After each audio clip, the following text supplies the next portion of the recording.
to Threats of Mirkwood, Barefoot Tour Guide Presents.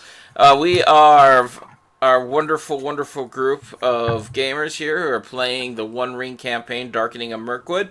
They will be once we get through the end of this year and start Darkening of Mirkwood. The next year, everything that's happened in the last 8 episodes or so has been prelude to it. And that's gotten me thinking about canon games like Star Wars, Star Trek. I just bought Firefly, and we're playing One Ring. It wonders, has what we've done felt like it's been epic to your characters? Has it been like it's accomplished? You guys have had adventure that is worthy of the name of Middle Earth and Tolkien, or do you feel a threat of overshadowing the events of the books and things? So, what do you guys think? Who I, starts? Let's start with Mike. no, I think absolutely that I feel like I'm part of the world, and when we're playing our Star Wars kind of like Dawn of Defiance when we were doing that at home. I mean, I tried to introduce as many characters from canon to the game as possible at that point, and so I mean, I think it is good that we're meeting all these people that are in canon, and we're part of it, of doing that.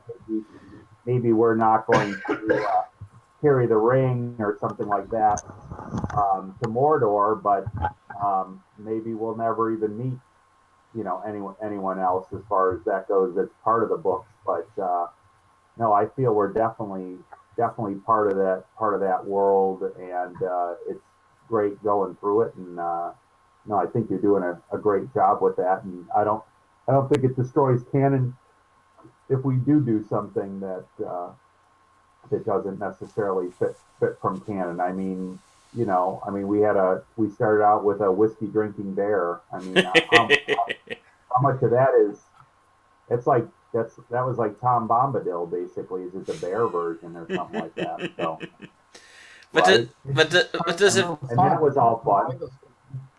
feel like you No? guys are getting adequate adventure that is worthy of the name of Middle Earth and things, or do you feel that you're being kept in the back by the constrictions of what is accomplished?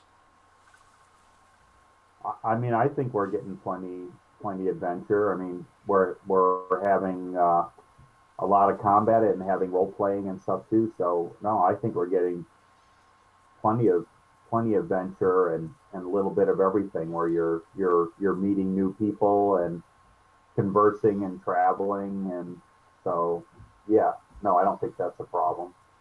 Okay, and Leonard, what are your thoughts? Yeah, I mean, worldly, you're doing an excellent job. I mean, I've read the books like 10 times, Bilbo 10 times, Silmarillion 5. Uh, I wouldn't say that you're doing a bad job, the opposite, pretty much. Uh, I don't think you're as tied to the system as I might be, but that's not a hindrance. I prefer that you are into in-game role playing rather than being a systematic thinker, logistically and economically wise in that sense. Because when I feel that from players or GMs, it takes away so much of the fun of role playing, and I wouldn't worry too much about figures, more about that we're actually having a fun experience, which I mean, I have. I think it's a great game. It's a great campaign. You've added a lot of feeling to it with the petty dwarfs curse, and that's part of Silmarillion and First Age. So I mean, I can relate to most things that happen on a Tolkien level. Um, and sometimes I think that what I'm talking about is more system wise. Sometimes I feel that maybe we could have a bit more opposition. You should try and take out a bit more resource from the characters. so that we can actually reach a bout of madness, because I don't think we have. Yeah, it's true. Yeah, and yes, you say hope is a dwindling resource, and it is. It should be used that way. Um, but I'd say even more so, and I'm not a sadomasochistic person at all. I want challenges, and it should feel like the character wants to retreat someday. He wants to go back to his home. He wants to set up an ordinary life eventually. And that type of fight that brings up your shadow and your corruption in your character will make the character decide to leave sooner. Um, my character in the other campaign I played here in Sweden with my GM here actually died a heroic death in that adventure in Tales of Wilderland, where there was a orc chase. 50 orcs was chasing us. So Daryl killed he you off decided within to. like 3 sessions? Sorry? Daryl killed you off in 3 sessions? Well, I'm not talking about Daryl's campaign. Oh, okay. I thought it was like you were My only in there for a Swedish few times GM. before you went on break. I was My like, oh my Swedish goodness. GM. Yeah, we filled so many roles that the orcs were hard upon our tail. And so, since my character was called Berangar the Brave, that was his epiphany. I mean, obviously, it made sense for me to sacrifice my character, which I did happily, because it was part of the One Ring and the feeling of it, and that people die. That's eventually what you face. I'm not saying you should kill off the group. I'm just saying that it should be a bit harder. No, I was just thinking you were only with Daryl's group for a few times before they went on hiatus. So it was Yeah, well, I shocking listened to that the podcast he would cause that much itself, pain. and just He would take wow. you out that fast. It sounds like a challenge to me, Garrett. Sounds like a challenge. If I would want something from you, Gareth, He threw the gauntlet I down. would Sounds enjoy like a the role challenge to kill playing a a character. lot. Not all I get, but No, that's not what I'm saying, but no, I know I think you're not. I'm just teasing. uh, maybe my character is too hard to hit. I don't know. I'm trying to get in the way of the beast troll every time and I be don't know. defensive, just to create, because my character does know about battle, he does know about defense, and he knows how important it is. That's what kept him alive. But yeah, I mean, I don't think sometimes there should be a life and death thing, I agree. so that the characters not always choose combat because they always win. In any type of RPG situation, there's 3 picks to pick from at least: fight, sneak, talk. Yep. And so, I mean, that's the easy way of looking at it, but it can be more complex than that, obviously. But I mean, role-play wise, it's been really fun. I've had tons of fun with you guys. All those great poems and the hanging out with a dwarf, drinking contests, weird girlfriend situations. I mean, really fun stuff. I really love that shit. It's yeah. It doesn't really matter that much, that maybe you're not hitting us as hard as you should, but Well, we'll see how you feel about that after tonight's session. I'll tell you. Yeah, we'll see how. Yeah, but all in all, I'm very happy with it.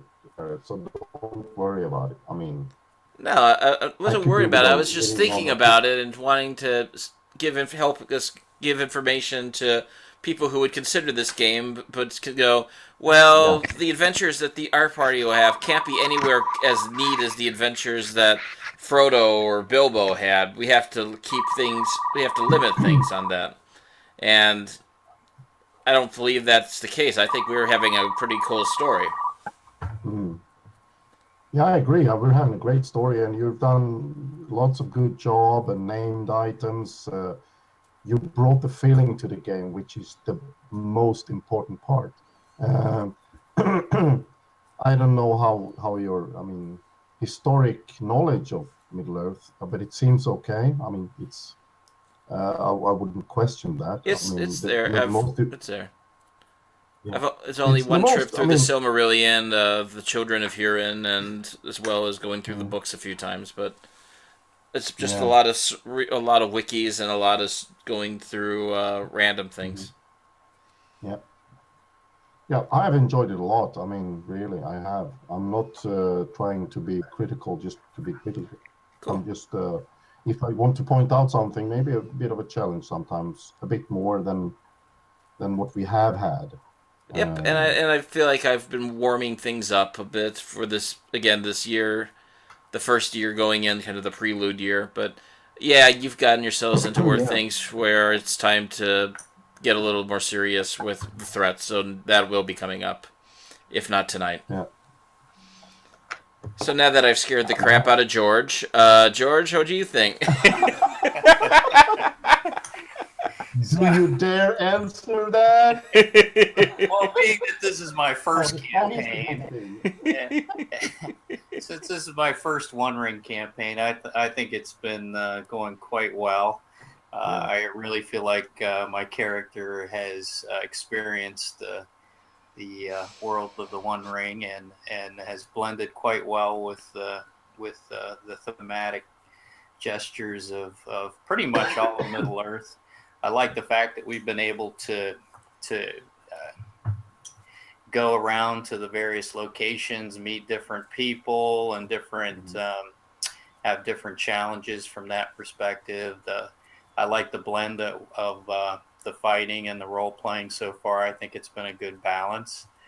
I think one side or the other would probably be a little too much for me at this point, but I think overall it's been great. I think Garrett, you've run a great game every session. I don't think I've had a session where I'm like, well, I can't wait for this to end. It's usually I can't believe it's over so fast. So I think it's all been great.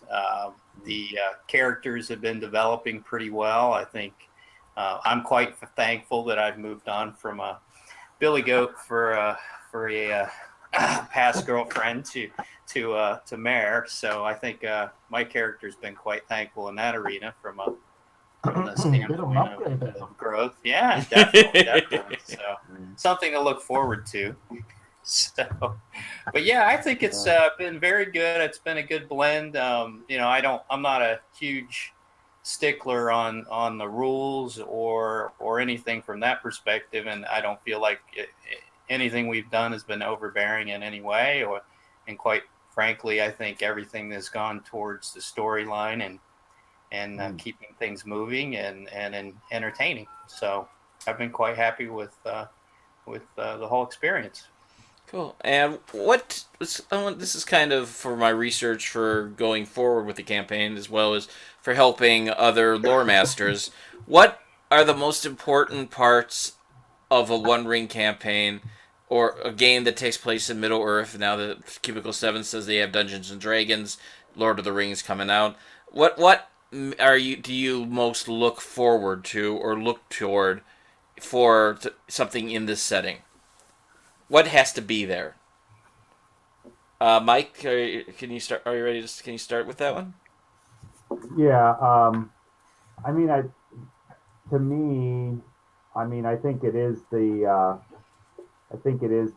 environment, like that you show this that we're in the world, we're meeting the people. I think canon is important because if canon's not in there and you can't necessarily visit locations or stuff like that. I don't know that it necessarily fits in with everything. So I think that the people and for me having that and the ability to do poetry, songs, that kind of thing. I think that's very much part of Token in general. So that overall feel of it that we're encountering the peoples and creatures of that's in Tolkien stuff. I think if you bridge off of that, to me, then you're just going into at least for me, you're going into Dungeons and Dragons if we started, visiting other things like, bricks or gelatinous cubes or something like that. You know what I mean? That that wouldn't necessarily be Tolkien's world to me, and just picking a time period, it's like Star Wars. It's like picking a time period as to when you're going to do it. We're between the Hobbit and the Lord of the Rings, but you could certainly do it after the ring's destroyed, or even before. Or I've played games where it's been in the time of the Silmarillion and stuff like that as well. So, to me, it's you got to be in that environment, the world. History is very important, I think. Um, Overall, I feel somewhat overwhelmed, but I think as long as like your game master knows a lot of the history, or at least history of an area you're in, I think things go pretty well as far as that goes, because the characters don't necessarily have to know every single faction of history. But Absolutely. You just need to know your character and your character's role into the society, and beyond that, that's all you really should ever have to know. Leonard. Yeah, I mean, other than what Michael said, which I fully agree on, that the feeling of Middle Earth is its history, and that sometimes miracles happen. You do the impossible, like the Fellowship did in the films and the novel, which is to actually bring down the ring and the owner of it. Um, and I wouldn't say, I mean, mess with that canon. I would just say that, um, there are times when the character should feel mirrored by what happens to them and what happens in the real books, Right. And but also, I mean, the most important part Have you felt that? from our perspective. Yeah, you brought in the items, which is a part of history, um, and events that happen, that occur, that you can liken to old events in Middle Earth, both from the Second Age and the First Age. Especially the thing with the petty dwarves here have been a driving factor, and the corruption from the shadow that causes these people, and causes these actions. But the most important part for me and for us as players, I think, is just to try to flush life into our characters as much as possible. Absolutely. You know? And George, That, what that's have it. you been looking for? What's most important to you for a Middle Earth campaign? I think the development of the storyline and the characters within that storyline are pretty essential. I think I'm looking forward to again just stretching the characters in a variety of ways. I think that's what I've liked about this campaign specifically, is being able to basically flex with the storyline if based on the region or the character depth that's being developed, either for my character or any of the other characters as we've gone through the adventure. So I think it's great not to be as focused in on like you would with D&D on the development of the strengths of the characters from a stats perspective. I don't feel like we're stuck in that scenario at all. Mm-mm. I feel like it's really truly you're trying to get a nice blend of character, which to me is more enjoyable. Yeah. Cool. And add on to that, George, is that if you feel that sometimes I do the numbers, but I'll also try to think from a character point perspective. So if you feel that I give you too much tips, or you feel that I, try and meddle too much, you tell me, okay? Because I can just lay off. No, I've been thankful for that. Yeah, I think you need someone. I think you try always and help out. Yeah. Yeah. I think you need someone who always knows the rules very well too when you play the game, just so to keep things going along as well. To say, hey, yeah. I mean, if Leonard fills that position or whatever as the encyclopedia as far as how the game's played, you can always quote that person and go, "Hey, Leonard, how do you really supposed to do that? If the DM's not completely sure of how that rule runs, and then, the DM can decide, which way they want to go with it as well." So Yeah, that's very important too, Garrett. That if you feel that I'm trying to meddle in things, then just tell me, No. that And you want to do it. and there's only been one or two times, and I think I said, let's do it this way, and we'll check out how it goes later. And that's the most important thing to me, is to keep the flow of the game going, and then we can double check the rules and stuff on there. Yeah, I think what Leonard was talking about before too, and I just was thinking about too, if I can quote, I think it's Corey Olson, the Tolkien professor or whatever from the podcast, but a lot of Tolkien stuff basically originates around catastrophe type of situation. Things are at the absolute worst type of thing in all Tolkien stories, and all of a sudden some miracle comes out of nowhere, and with despair and all that kind of stuff comes hope out of all of that. When everything is lost, in one part of the world, hope comes in from some other area. So that might be something else that's also part of Tolkien's world, or this, and that's what Leonard was trying to talk about later, is basically snatching victory away from despair. You can think of tons of times in the book where that happens. Someone comes to rescue the party, or the littlest thing with the Eagles are here. Yeah, exactly. That's it. That's catastrophe. Catastrophe. A catastrophe that turns into a good thing. People are dying everywhere, and then all of a sudden something happens to solve things from evil taking over. Karma comes hard in that world. Mm-hmm. And Leonard, you told me you had the poem that you had just put up on our Obsidian Portal group. The company of the whiskey drinking bear .obsidianportal.com. Would you do us the favor of reading that for us, because it fits very well into what we've been talking about here. Yeah, and I this is a friend of mine that posted this up on our Facebook page that we had for our campaign, and he found it. I think some famous person wrote it, but I thought it fitted really nicely to some of the melancholy parts and parts of hopelessness and doing things in vain. So that's also about my character's dreams. They can feel that way sometimes, and he'll be down then, in different ways. So it goes like this. Let me just click it up. Still here I wake and I think of you. I see you far away. Answer my call. Can you hear my voice? I hear you. For we are gone and forever lost. Broken here I lie. Beneath the shadow sink, where the daylight dies. I wake for you.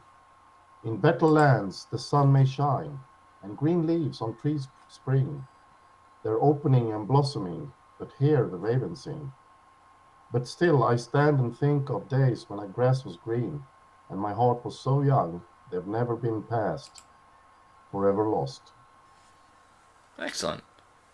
And thank you very much. And thanks to everybody, guys, for discussing this. For those of you who watch this as a videocast on YouTube, if you have any questions or anything you'd like for us to talk about, please send questions in the show notes, or the comments on the YouTube, or an email to me at gmg, like GM Garrett, GMG, at threat-detected.com.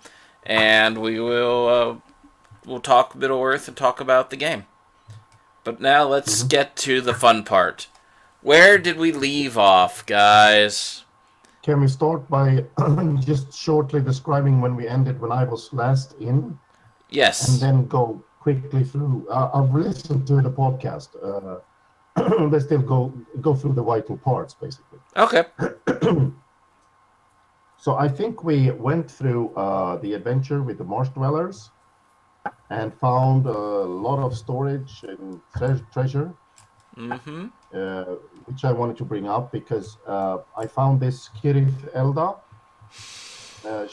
Shuddering Star, this war horn, which has a magical blessing to all. And I don't know how much part of the treasure I should have, Gareth, because yeah, well, when you get an item, you don't get treasure. That's how it works in the Right. system, at Or it least. counts, or the treasure counts as that as your part of the treasure, or that equal value of it. Yeah, So I would say that that would be your part of the treasure for that one, because it wasn't yeah, that huge of a hoard considering compared to Smog or anything what he had. yeah. Mm. So, but I also think that we found something before I actually found that, and I'm not sure how much. I think it was about 100 or 70. I don't remember. So I'm asking. Because Mike, I think we found two heaps and not one. Yeah, so I had written down. I think we got 25 gold pieces, either near a statue or something like that, and then another 75. and they're not gold pieces; they're abstract pieces, Sorry, abstract treasures. points, right? Treasure Yeah, points. And then I think yeah. we ended up with the last piece, which was 350. So I think it's 450 total, and it just plus your magic item and then the ruby belt that I had. So I didn't know how we wanted to. So if you had the ruby Formally belt, divide you don't that get you don't. If you had the ruby belt, you didn't get that part of the treasure hoard. Right. That is your part of the treasure. Okay. I had scribbled down, I had 175 divided by 4, 43.75 as far as what we treasure points or something like that. Mm, But I don't know where that's just written at the top of my sheet. But Yeah. yeah, Yeah. that was like I said, that last one that we had done where we rescued Gloin, I think it was. Right. yeah. And then I had to write a drinking song about the puking demon romp after that. So I know that's associated. Yeah, I enjoy that poem a lot. The Fun funny, to the read. funny I thing enjoy all the about it, songs and poems that you guys are putting up there. yeah. Yeah. The funny thing about the puking demon romp is actually I tried to deliberately make it so you could do with the dwarven song from the first Hobbit movie. I mean, you could sing it to that particularly. So, Yeah. but Okay. my only example of how dwarves are supposed to sing. So after the marsh dwellers, what happened then? I think we got home to check in on Elvira again. Actually, first you I'm not went. sure. Well, first you went on with Glowin to Thranduil's uh, kingdom, and found that something bad had happened. Mm-hmm. What bad thing happened out there? Legolas was in a coma, Yes. and that's when we had to find the spirit of Tariel. Yep, who had Yeah. been turned into a wight because she had gotten captured while trying to attack Tyoken, the giant spider that had been tormenting the kingdom since you first encountered them. Mm-hmm.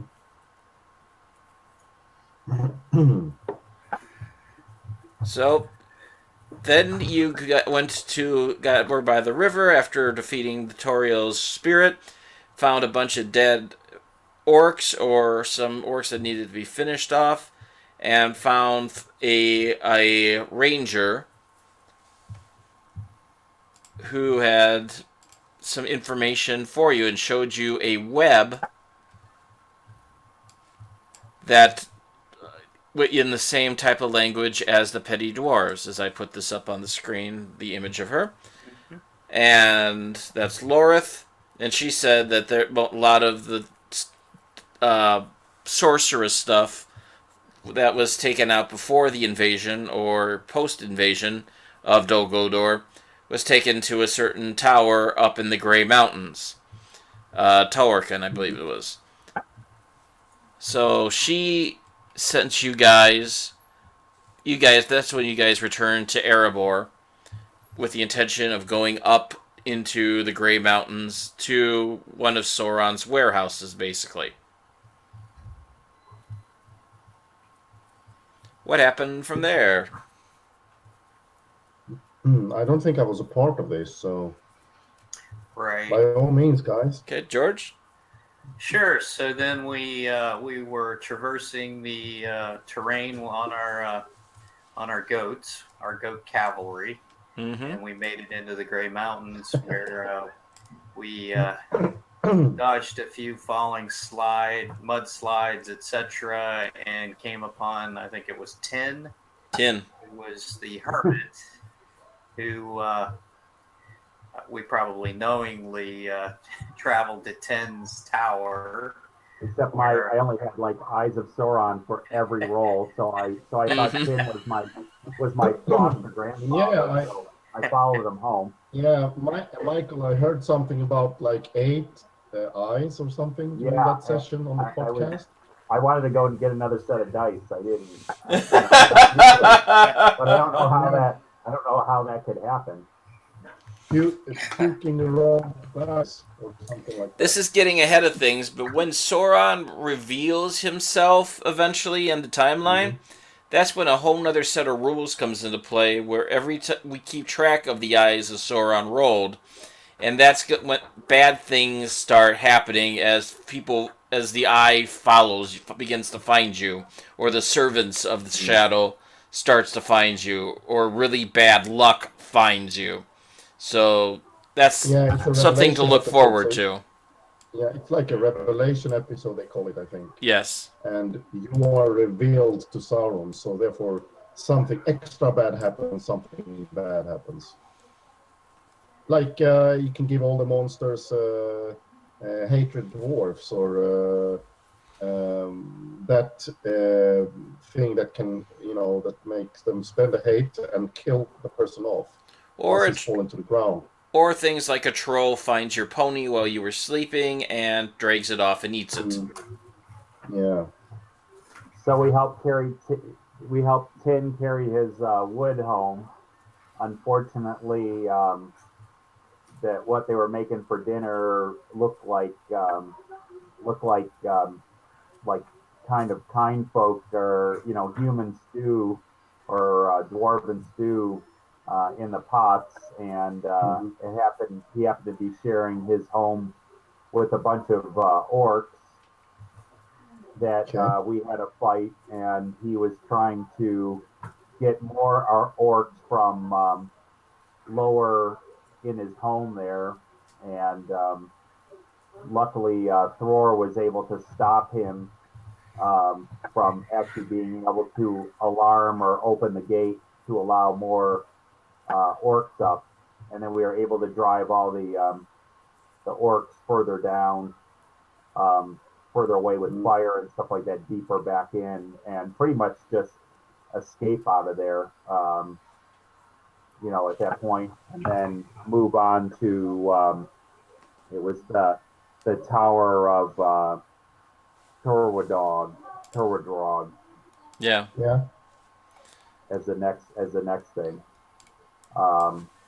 You want to pick up from there, George? You want me to keep going?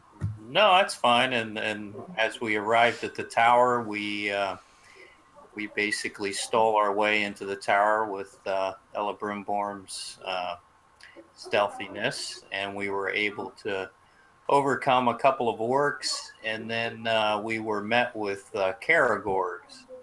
So some voracious beast-like elite creatures. wargs. Elite wargs.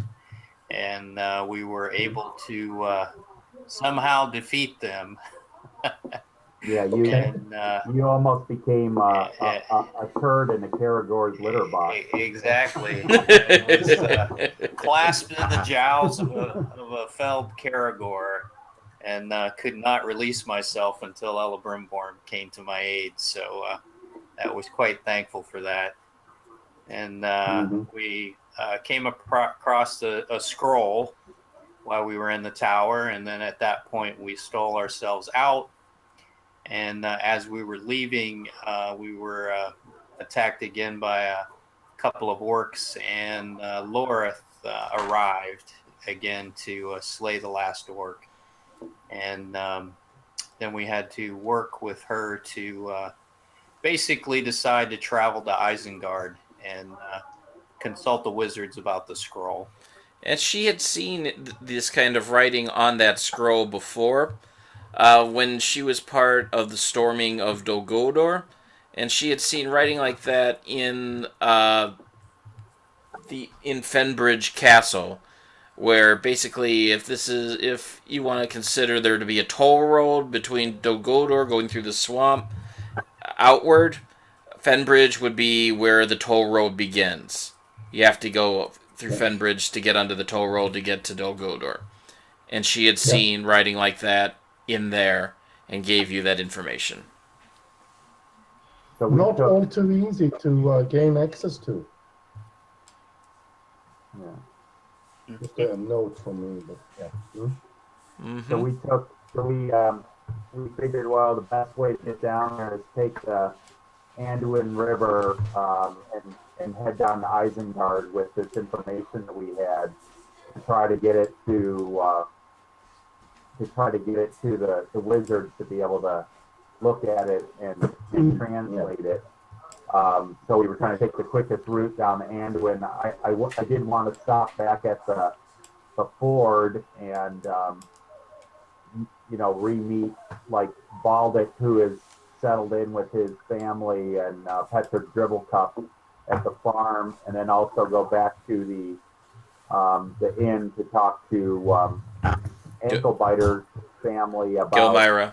what was going on with Grandma, and also I think we talked to the Brandy Bucks briefly too. The Brandy Bucks are going to be taking Gilmyra.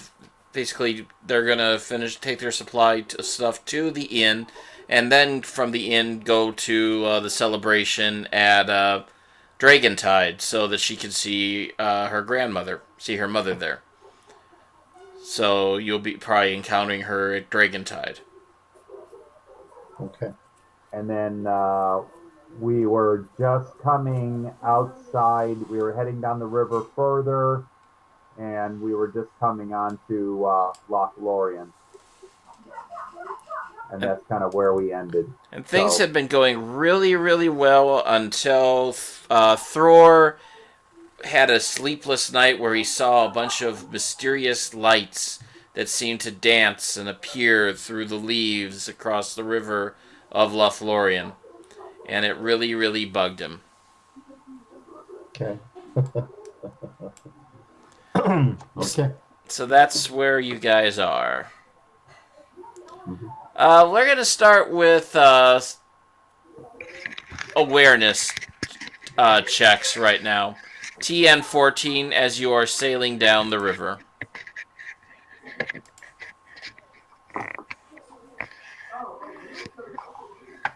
Did you guys actually tell anyone where you were going so I could track you or something like that? You're with them. You just didn't have a lot to say. Right. Okay.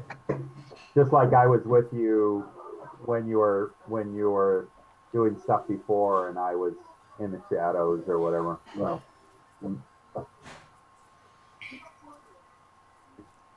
Okay. I rolled a large 7. Okay. You're just really, really tired. Your muscles are aching and screaming from the constant rowing for pretty much a couple months, if you looked at the timeline that I put up. 7, or I mean, not a 7, a 9. Sorry.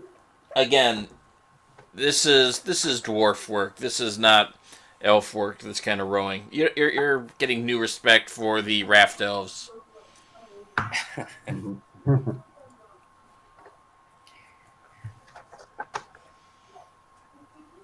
And Ager, Yeah, an awareness roll. yeah. Sorry. Let's see. Not my best skill. Did anyone succeed? Not so far. No. No, I can't make that a success. It's an 8 with a 6, but I don't have enough in body, so Okay, so unless it's lower than 14. you're distracted. The dwarf keeps talking about the lights in the forest, so you keep her distracting, looking out Yeah, over that way yeah, that as is a bit disturbing. Hmm. as you are going. And that's when the first volley of arrows starts being flung from the towers of this ruined fort that's in the middle of the river. Okay, arrows come flying. Arrows Whoa. are being flung at shot at you.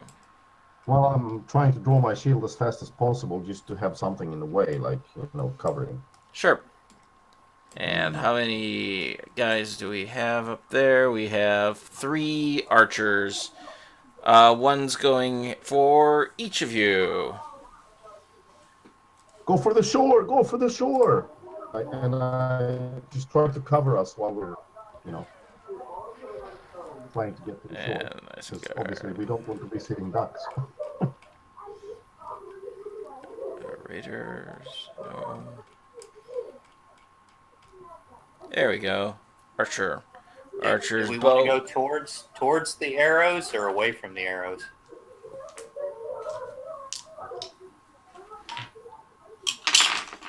Sorry, George, what? Did you want to go towards the arrows or away from them? There's a little island.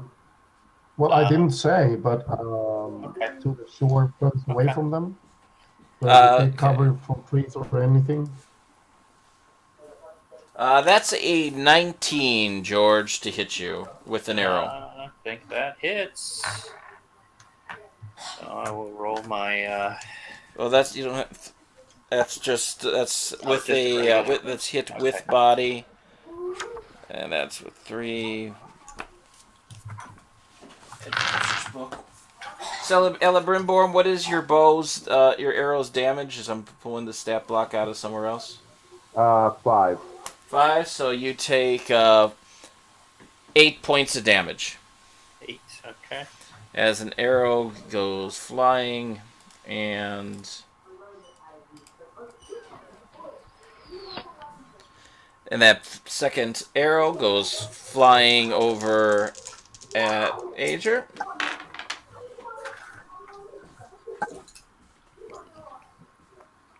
12 versus 12 is not gonna get you. As the arrow. No, I have a. It depends on how much parry I can use. I don't know. I mean, I'm on a boat. It's not like I'm very mobile. No, you're not very mobile, but there's also some distance, and they're trying to be Yeah. sneaky from firing through the windows and not make themselves sitting ducks themselves. The last one will go over at Ella Brimborn. As that die is cocked. And why does that die go under there? Ow, that's a 21. All right. Okay, so that is 8 points of damage as the arrow pierces into you. You see now these towers, and there are 3 human ladies in there. It looks sisters who are firing the arrows at you. And you also see boats loaded with bandits quickly being dispatched from the shore of this thing. And they, of course, are launching them to come charge you guys. Okay. So this is your first round of And combat. how fast fast going is the river? Is it going pretty fast at this point, or It's moving pretty quickly. You're going with the river. They're going to be rowing up against the river. yeah, I didn't know if our best thing is just to You try to need to basically get past get them as off soon the as map to the possible. north to the upper right hand corner is where you need to get off to get out of this area. Yeah, do we want to just go as fast as possible and try to avoid even them catching us versus the whole combat thing? They wanted lemons. So we got lemons. So they just. Here, lemons. Well, fighting in the bows is obviously a very disadvantage. I mean, a very big disadvantage. So I think we just want to get off the boat as soon as we can when we come to the shore and take cover and see who's there and what's happening. But how far is the range of the bows typically in from here? It's tough for me to get a measure of distance. It's from there. It's probably about 50 feet from where you're at to this tower. Then another 20 some feet upward. Okay. To where the tower is. It's not a huge fortification by any stretch of the imagination, but it's effective. Okay. So. And you can see that they have wooden fences along the edges to keep people from storming in. Right. And the guys in the boat, what are they doing in the boat to propel themselves? Is it one guy, or they're all?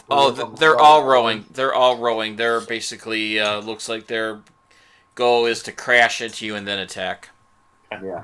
So I'll take Laura's lead since she's in the front of the boat, and I'm trying to basically, row. So if she says go forth fast, then that's what I'll do. If she says head to the shore, then that's what I'll do. Lorif says there's that fence that they have up there is about 5 feet high. That'll provide good cover still from the arrows, and really annoy them that we're on their home turf defending ourselves. Unless you want to try to get off there and hide behind trees, but that'll make things a little bit more balanced.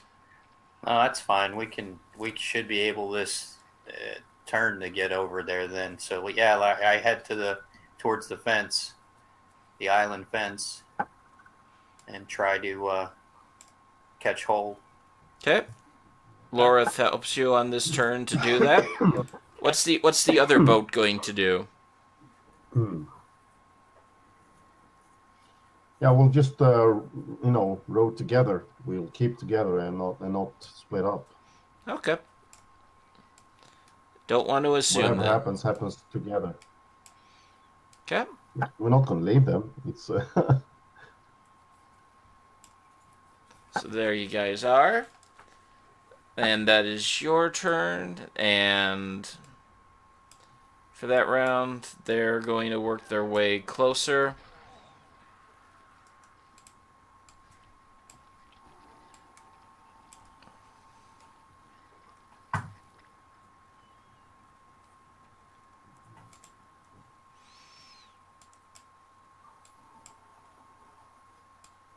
And they continue to row around, as they were not expecting you to do that. And the archers will fire.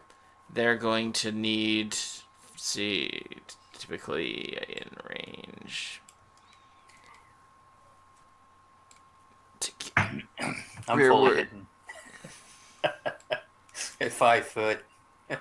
Typically need a 12 to hit you. You've got about 5 feet, so they need a 17 to hit you now. So first they're going to fire at Lorith, who they are taking as the leader. And they hit her. Lorith takes 8 points of damage. Second attack, the dwarf is too small to make for a good target.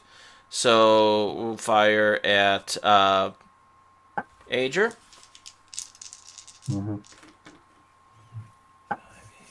12, that misses. And finally at the elf.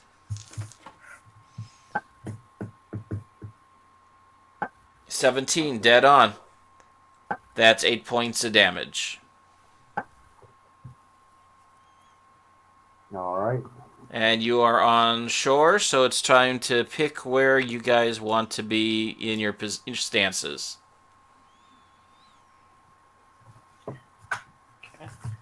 Okay. Can we roll battle as well? Oh yeah, roll battle. Roll battle. Great. What battle advantages? 13 battle. Gandalf. 14. Cool. Gandalf's an automatic success. You get a die of 14. You get a success die.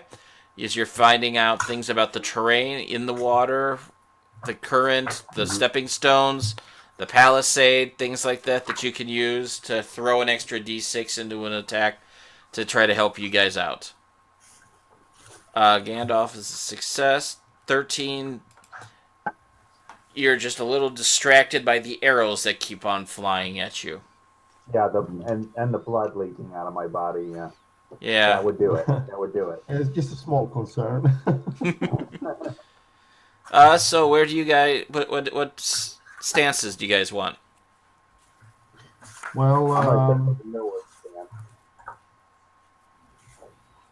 stance. I try to get an opening volley with the bow.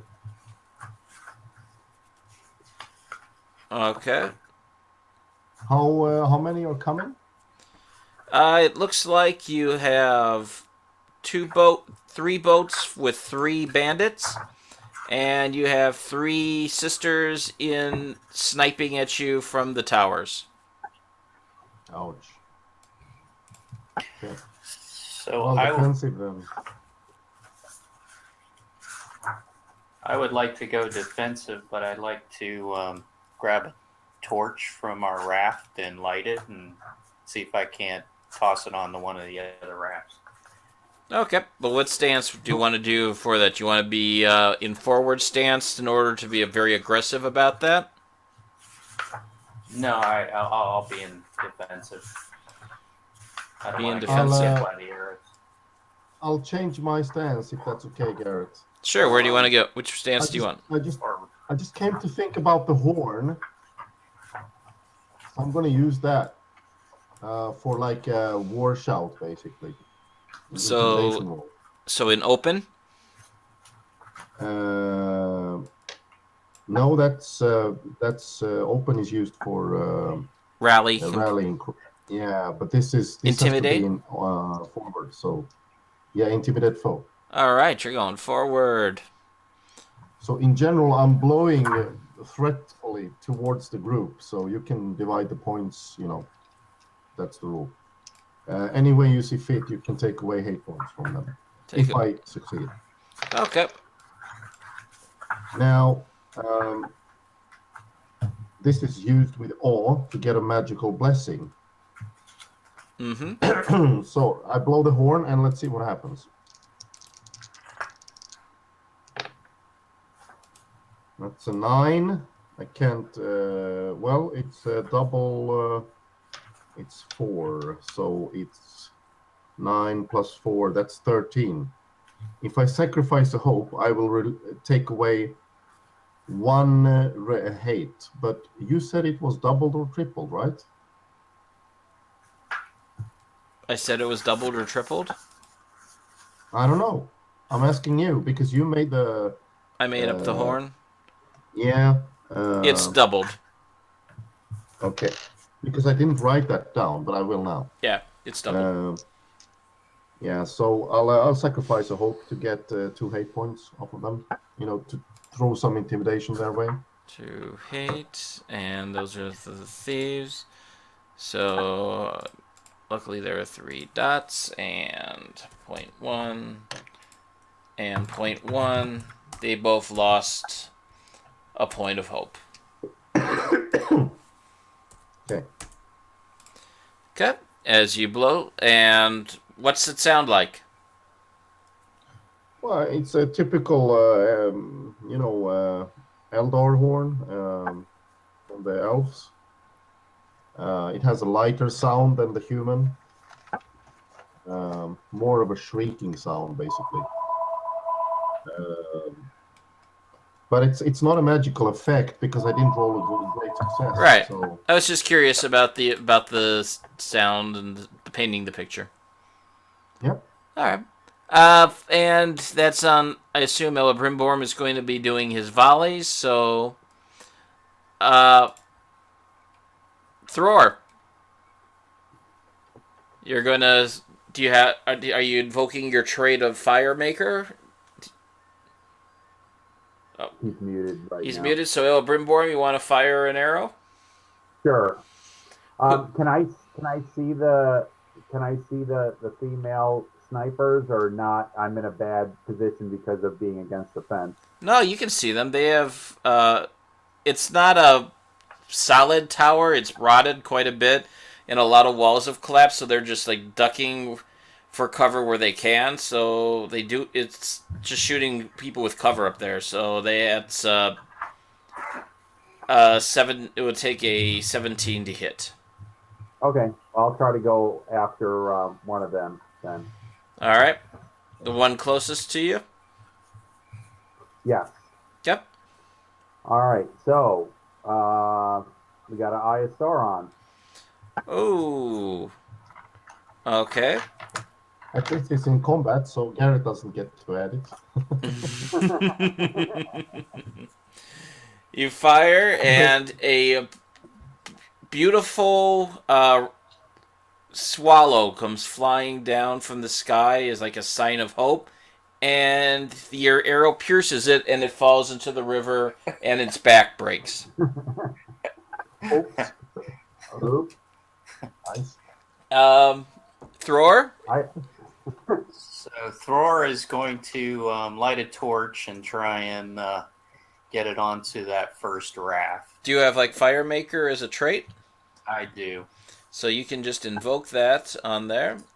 Mm-hmm. And are you gonna run it onto their raft themselves directly, or are you gonna try to do a throw thing? Yeah, I'd rather not get near the water line and risk myself, but I'll step up a little bit to make that throw easier. Okay. Okay. We'll call that an athletics check. All right, that's fine. And they're coming towards you, so I'll drop the DC down to 12. Okay, and that was a 16. So you now have fire that is on their boat. Let me find fire. So basically, I'm trying to light their capes, and then I'll try and do something with some flammable liquid if we have any still on our bodies. Ooh, look at that. Do you have any flammable liquid on their bodies? Not yet. I would grab it off myself this next turn. Okay. Roll 2 6-sided dice, and we'll call that the damage for this. All right. Oh, wait, Call I have you fourth friend, other sorry for sources of nothing. damage. That's a campfire damage, endurance loss per round. Though they lose 5 points per round. Fine. Okay. We actually That's have that fine. information on the GM screen. Yes. So that he's they're both. So he's down to 7, and they are all screaming horribly as you have set them on fire. Good job. They're going to spend the turn trying to put the fire out. Working together. 1 success. 1 failure. And they still have the fire is going. And so their boat drifts away. These guys have to boat to try to avoid crashing into their friends, because they're kind of out of control. 12, 8 plus 6 is 14. At the last second, they manage to get out of the way of this, but they are not going to gain any ground. And these guys get to here, so they don't get a chance to get to combat in this round. You've created quite a bit of havoc on the river. Okay. And the 3 ladies up in there. one. One's gonna fire down at Ella Brimborn, of course. Oh my goodness. That's 3 6s rolled, and the sign of Gandalf, which means thank goodness she's not a good guy. Well, if she was a good guy, that would have been great. So that's an 18 to hit you, which still hits and deals. Ow. 8 plus 4. 12 points of damage. Okay. As that was a critical hit, and that was the one that says, "Don't you try to shoot at me." Shot. So I am above my endurance rating. Okay, so what you can do is take a knockback so that you get half the damage, but it's up to you. You fall back to one knee, and you lose your turn on the next round. Okay. Yeah. And you take half the damage. Basically, you fall into the river. You're kneeling in the river. Okay. Okay. The other one will fire at Lorith. 5, 10, 7 plus 5 is 12 plus 5 is 17. That's going to hit. 3 points of damage to her. Oh, she didn't get to go. That's not fair. We'll correct that after this. And the other shot is going to be after the dwarf who is throwing fire around. That seems to be a really important target at this point. And she's so surprised that she misses, and the arrow disappears into the fire. Lorith will use her bow. She just can't use her. Yeah, there's one. There's not 2 per to block, but there's no other target, so she will fire her arrow up there.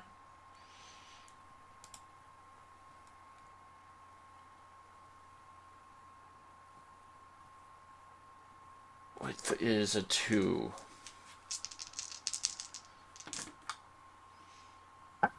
Nine plus 3 is 12, plus her, what would her body be?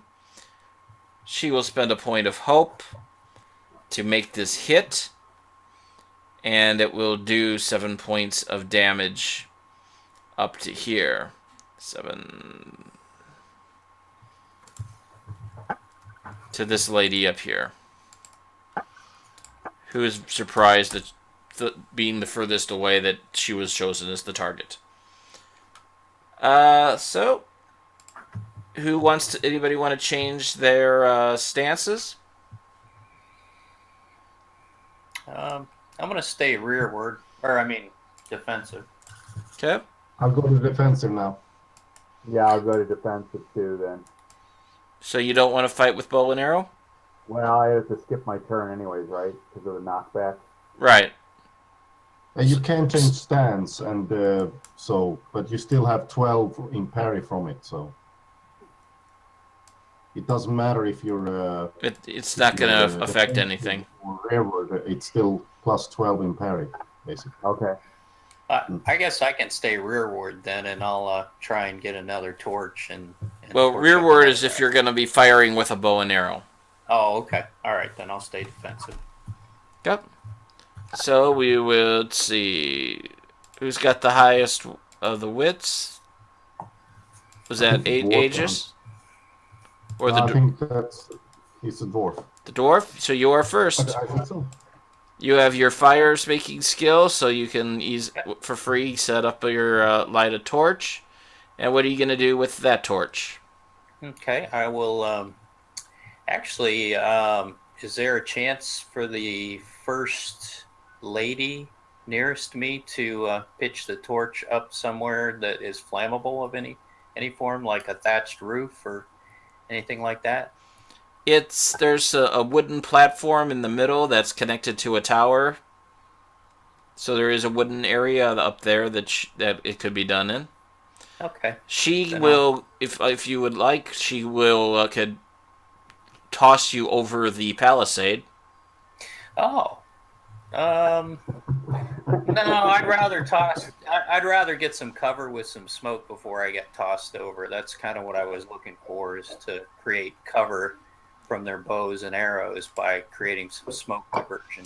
Well, there's a smoke diversion right over here by this lady, Okay. and Lorith could throw you through the smoke over to here. Okay, that's fine. And then I can get into that tower. That'll work fine. I'll do that. Okay.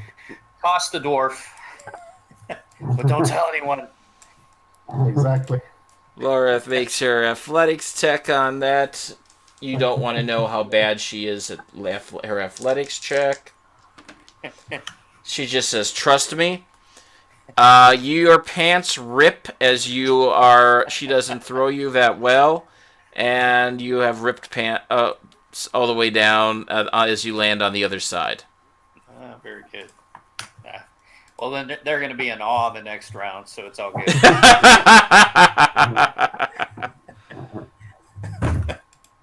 Okay, so Ager. Yeah, I'm gonna try and use athletics to get over the palisade and over to my friends to help them, because that's probably where they're at right now, right? Or somewhere close. Yep, they're. That's where the snipers are. The others are caught in a traffic jam in the river. Mm-hmm. And trying not to crash into the burning boat. Yeah, so I'll try and use athletics. Okay. To get into the place that I want to be. I rolled a 7.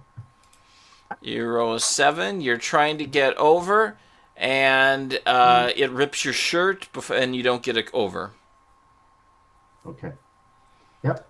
These things were spiky, and they've been kind of neglected a bit to leave a lot of splinters. I swear and curse a lot. Ella Brimborn, I assume you get back to your feet. Do you have anything to say?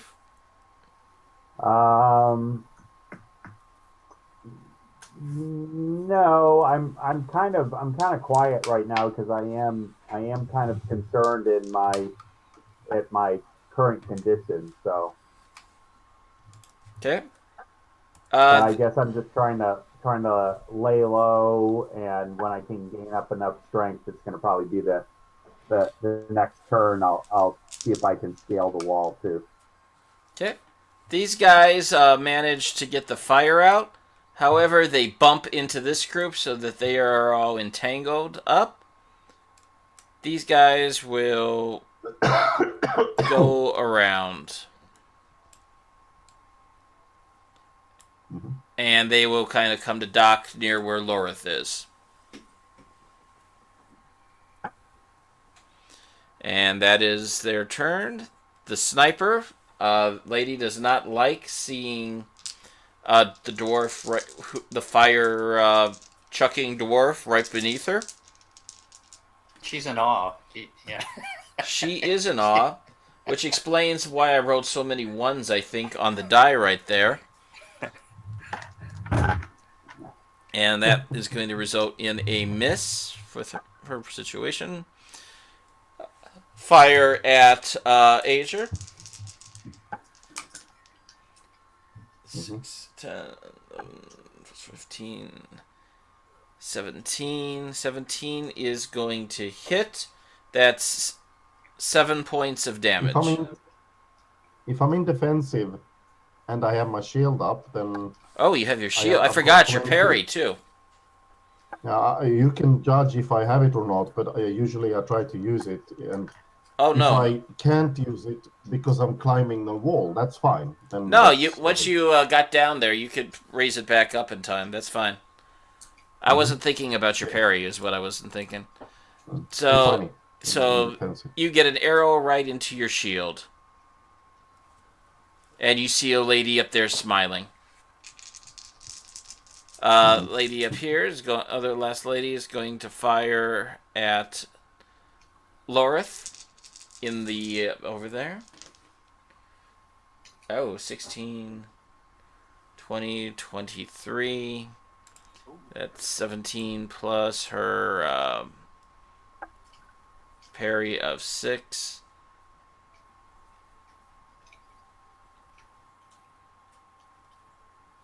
So that misses, as she's able to pull up a shield on her own and block after ripping the dwarf's pants. Or aiding in helping the dwarf's pants get ripped. Because she's got that cover from the palisade, helped her out a bit too. So, anybody want to change your stances? Oh wait, and the fire was out. So. Yep.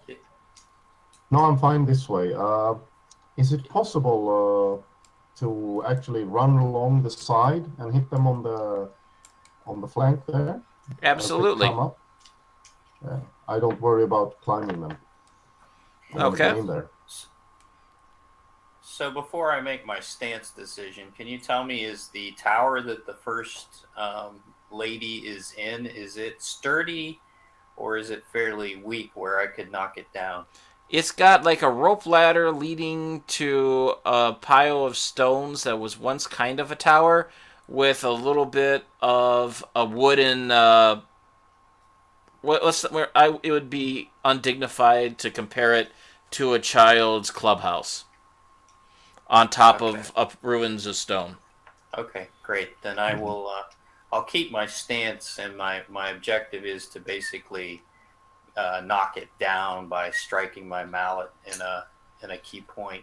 If I can use my craft skill to determine that. Yeah, you can use your craft skill on that. Sure. Okay. All right. I'll do that when it's my turn. Okay, I think it's your turn. Oh, okay. Then that's what I'll do. Well, actually, Laura will go after you. Okay, don't break the ice. So for my craft roll, I have a 18. 18. I'll give you a bonus die for your attack on the to break the tower thing and make it come crumbling down. Okay, so just do a mallet strike, matic strike? Yeah. For that? Okay, great. Oh, needed that extra die. 10, 14, 15 with my matic. 15, any sixes? No, not on the, I got a 6 on my... It starts to crumble a bit and stuff, but not enough to where it's about to tumble off. Okay. But you're on your way to making this thing fall. Okay. Lorith drops her bow and pulls out her long sword and goes after the guy right in front of her. That's their edge. It's with the two-handed. I'm glad that cocked. And she is choking on the smoke a bit. And it might also be that these guys have not bathed in days and have been living in basically a clubhouse for orcs. And it smells that way, so she misses. Nice. All this running water, too. Yeah, exactly. That's what I was thinking. And Ager. Yeah, I'll run along this line here, if that's okay, and hit the guy closest to me. Okay. Seems logical. Sure. Let's see if I hit. Gandalf. Wow. 5 damage, piercing blow. 5 piercing.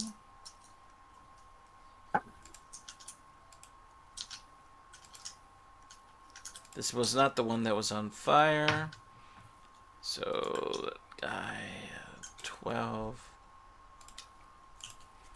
So he's got 5. Yep, that guy takes 5. And the piercing blow. Oh, and the piercing blow for his armor. His armor is 2D.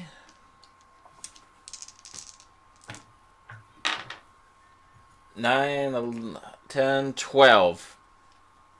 That's not enough. It's got 16, so. So you knock him off, and he falls into the river and is washed down the river.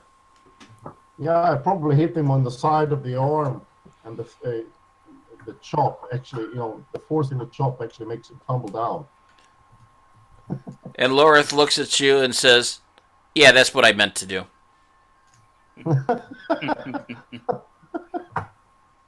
I just smile. Ella Brimborn? I'm going to try to scale the tower. Are the top of the palisades, are they flat or are they pointed? They're pointed. All right. Because I was going to try to kind of run like Legolas or something along the top of those palisades and maybe try. Oh, you can still try to do that. I'll still let you do that. It'll just make it a little bit harder. You Try should to maybe probably leap know into they a are. tower or something. Yeah, pointed, because I actually cursed about it. Getting stuck in it. Right, ripping your shirt. And I'm gonna try. I mean, I don't know if it's possible to try to get into one of those towers from the palisade or not. If not, then I'll just try to run a couple steps to get into the compound. The palisade is about 10 feet high. The tower is about 20 feet high. So with a good jump, you should be able to do that. Yeah, that or grab the rope ladder or something like that. Mm-hmm. All right, so roll athletics. Roll athletics to get yourself up onto the palisade.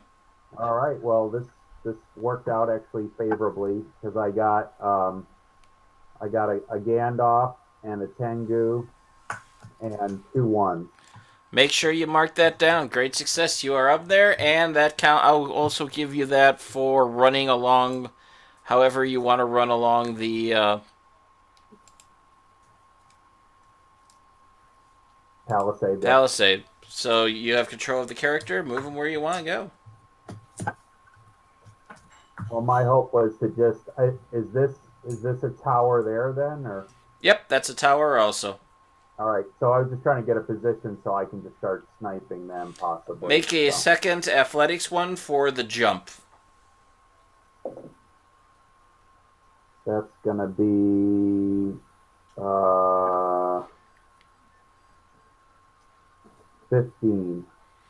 15? With a Tengu.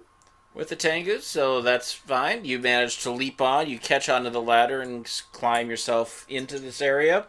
You get you probably get more splinters climbing into the tower than you did climbing onto the palisade.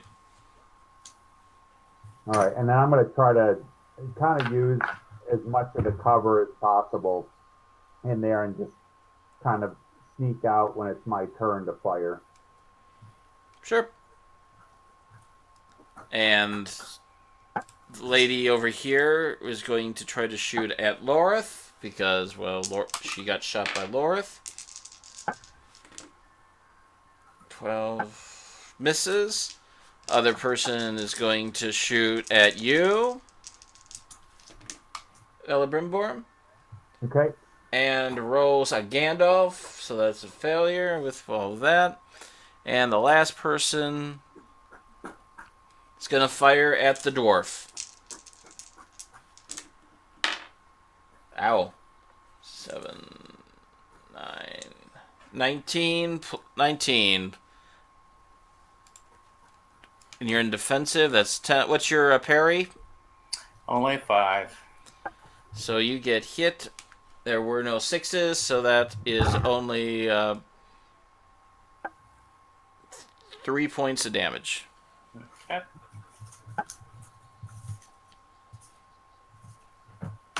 And the river guys, there's 2 of them that are there, and one of them will make an attack at Aegir, one will attack Lorith. What do these guys have to do? Ooh, they have spears. First at Aegir, he rolls an Eye of Sauron.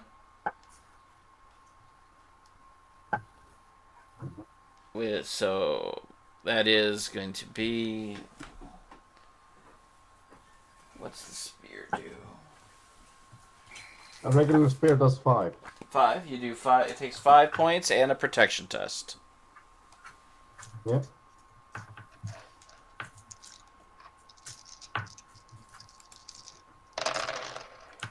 That's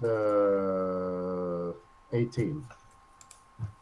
18 with the spear. You needed a 14. I So think it's a yep, you 14 or a avoid 16. taking the wound. Yeah.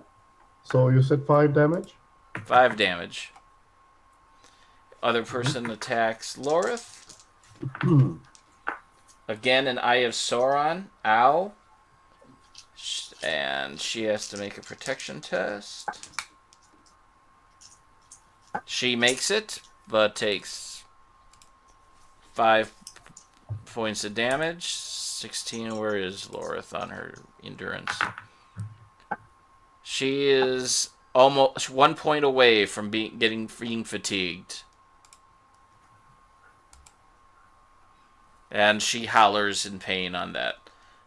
These two boats, these guys will come on in boat to shore. These guys will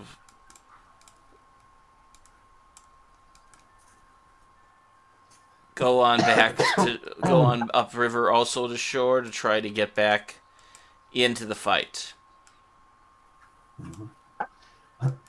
So they can get inside here. Okay, so that's that. Any changes of positions? No, I'm fine defensive. I'm gonna try to. I'm gonna go back to, trying to volley arrows, and then I'll focus at the ladies that are across from me, not in Thor's tower. Okay. And I think Miss being a little bit too hurt, Lorith is going to go down into defensive.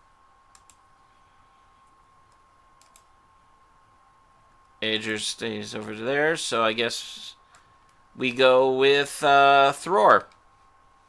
Okay. I will try and knock her down. All right, swing, and you still get that extra die from your craft roll. Awesome. I got a Gandalf and a Tengu, and so that's 18 plus 8, 26. You knock that whole thing crumbling down around the palisade. Over here is destroyed. Lorith looks behind and basically sees the archer pinned beneath some stone, and she looks and she kicks her in the Lorith kicks her in the face to kind of knock her out. Very nice. Good job, took that out. Yeah. So Ager. Yeah, I'll just take the guy closest to me, obviously. I mean, I'm just trying to swing from that side, so... Okay. And Lorith is in the way, so I'll just hit the guy in front of me. Sure. Let's go. She'll move aside. Another Gandalf. Wow. That's my third, guys. I've rolled like 4 times. Well, this is making up from the last time where there was 22 Eyes of Sauron. Right. Yeah, so another piercing blow and 5 damage. And that he fails. You again get him in the arm, and he falls off. And the boat was kind of off tilt because of all the rocks that fell. Some fell onto the boat and made it shake, which kept him from being able to defend himself well. And you sent him down the river. Nice. And Lorith looks and Another says, one bites the dust. Laura says, Doom, doom. I still knocked him out I still knocked her out. Laura, I think I'm too busy right now, so I don't even, reply or respond. okay. Laura is going to swing with her long sword. That's 2.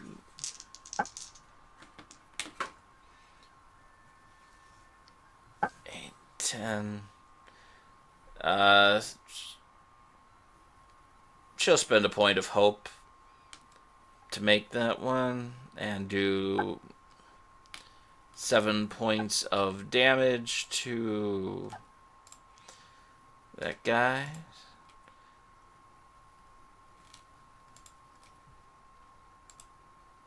So he's got 7 points. He's pretty close to being taken out. He gets stabbed. These guys get out of their boats, and they swarm. I'm just gonna I put them all on the boat, take glued together. So one guy goes around this way to attack Otbert. One goes and two goes to attack Lorith. I'm sorry, to go attack Thror. That's with the axe.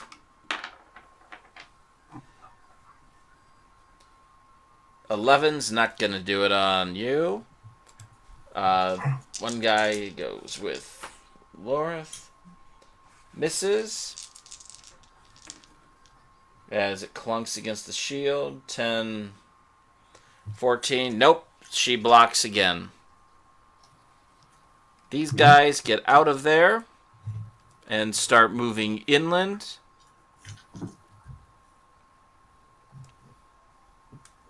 And they spend their turn basically running to get over to where Elebrimborm is, and they're going to all try to climb up that thing.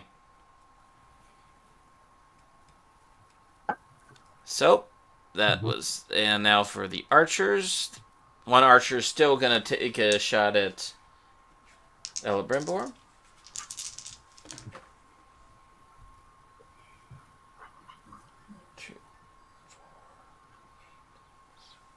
That's a 15's not going to do it. Another shot at Thror. And not even close to anything. And that lady is unconscious on the ground. Anybody want to change positions?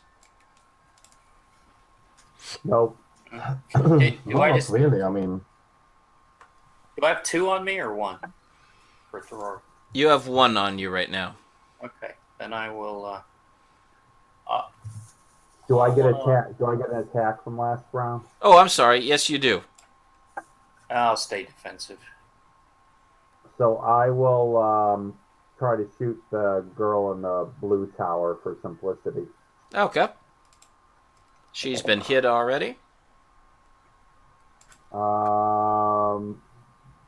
That would be a 17. Nothing special about it. 17's exactly what you need. So 5 damage. 5 and 16. All right. She hollers as an arrow pierces her in the shoulder, but she's still in the fight. yeah. I'll change to open, Garrett. Okay. So I got a better chance of hitting. I can't count on rolling Gandalf. It's just. I mean, I just counted out my average, and I only have 2 dice to hit with. Yeah, and Lorith will It's stay easy for me, with it's easy. defense. For 4. Can I I get placed all my points in regular skills from start. So. Okay, Ager, you go first. Yep. So it's 9 plus parry, and I'll just hit the next guy in the boat to take out her victim. Okay. 11. I don't think I hit. 11 turns. 9 plus the parry is Right. probably more. 3 plus 1 is 4. So no, his armor it actually handles it pretty well. Yeah. But he I'll goes just go and he for hollers a some bit, over and he tries to kick some rocks and stuff off of it, and the boat's trying to drift off a little bit, but that's going to leave a bruise from that attack. That was Ager in open, so defensive Thror. Okay. Rolling Gandalf plus 12, 17, 4, 21 to hit. Whoa. Yeah, that hits. All right. And they're human. I just do 8 damage. Well, they also have to do a protection test to see if they get knocked out on there. True. So go in. Armor is 2d plus 1. 15, 17, 18. I assume an 18 does the job. Yeah, 18 injury. Mm-hmm. And with a 5 for that guy.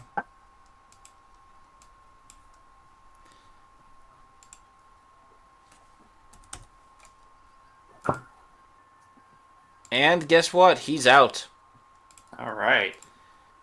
The guy who was on you, that was one of the guys that you had set on fire, so he is no longer involved. So Lorith will take a swing and be like, "Oh, come on! These guys can't be as bad as they smell." And at her bad joke, she misses, and guy throws up on her, is exposing his rotted teeth, and laughs horribly at her joke, causing her to miss. That was Lorith. So I guess Ella Bridborn, you have 3 guys climbing the tower to get to you. And how much do I estimate that they will take them to get up there? It'll take. They will arrive in like 2 rounds. All right. I guess I'll try to.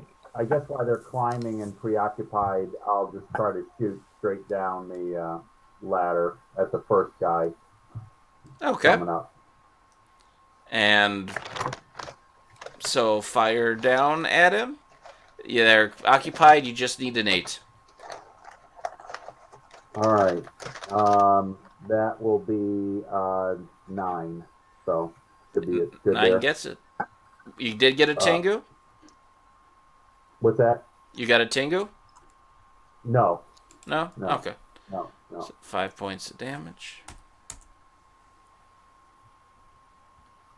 There you go. You got an arrow into him. Cool. But he's still coming. And these guys will continue to climb to get up close. These guys will split their forces again. One on Lorith, one on Thror. First the one swinging on Thror. That's a 13 plus 4, 17. What's your parry, Thror? 5. 17, so that is what he needs to hit you. Okay. And he hits you for axe. What does an axe do?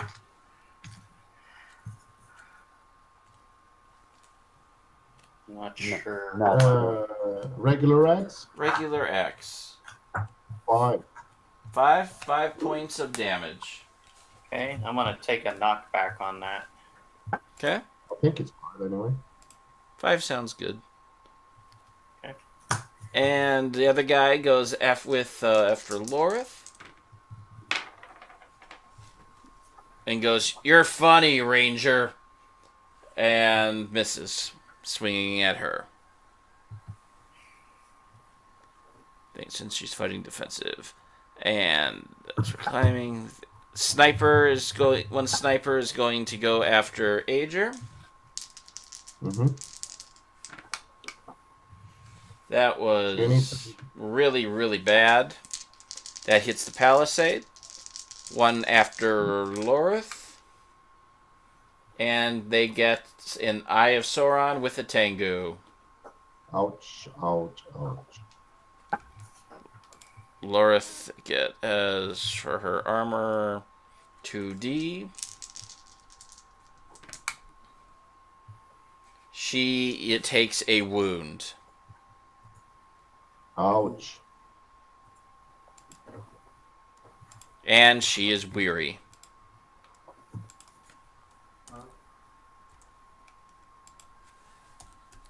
And you see her holler and kind of like drop to her knees in the water a little bit as blood is kind of like trickling down her nose. She kind of hit her head on on a rock in the water, but you see an arrow in her back. And that was their turn. Anybody want to change positions? Nope. Yeah, I want to stop her from getting hit because she's gonna die. So I'm gonna go forward. Okay. How many are on her?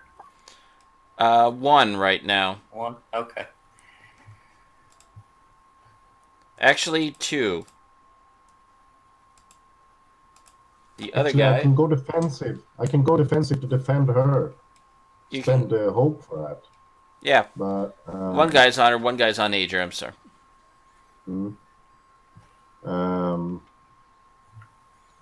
I still want to be able to kill them, so I'll go forward. I need to Get aggressive move on it. on quickly. Okay. Yeah, I need to. And Thor, what are you gonna do? I'm going to stay defensive, but I'll attack the one to my right, which it could reach Lorith. Okay. Ager, it's your turn. Yep. 1 guy I on the think boat it's still. Thor, usually. I think it's Thor. Oh, I'm sorry. I can't. I took a knockback, so I'm going to stay Oh, where you- I'm at there, and I'm going to actually drop my helmet so I can pick up a little more on Okay. my endurance. Right. Okay.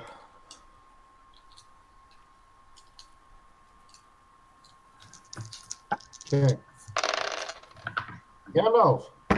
Yeah. Good job. Another right. piercing blow, 5 damage. The rest of the dice is not worth much. But He the rolled three a dice, and he rolls a like Gandalf on his protection die, so he's gone. Yeah, which feels a bit relieving considering I went bananas. And he sent him flying through the air and into the area, and you hear his head hit a rock. I just nod to her like, I'm trying to relieve you. I'm not saying it. I'm just nodding to her like. And she helping. looks at you quite annoyed still. Yeah. As expected. Mm-hmm. Thror? Okay. Nope, she misses. As she is in a lot of pain. That was Asia, Lorith there. So, Ella Brimborn. The guys are one area about to swarm you. Yeah, I'll fire at the first guy coming up Okay? again. Drop 1 dice in the darkness. And unfortunately, it's the 12 sided, so I gotta find it. Or make something up. It plummets down the river as well. We'll take the roll on the ground when I found it because it's so I get a 23 with 2 tengus. All right. Wow. That's substantial. That is going to do at least about how much damage with double your body?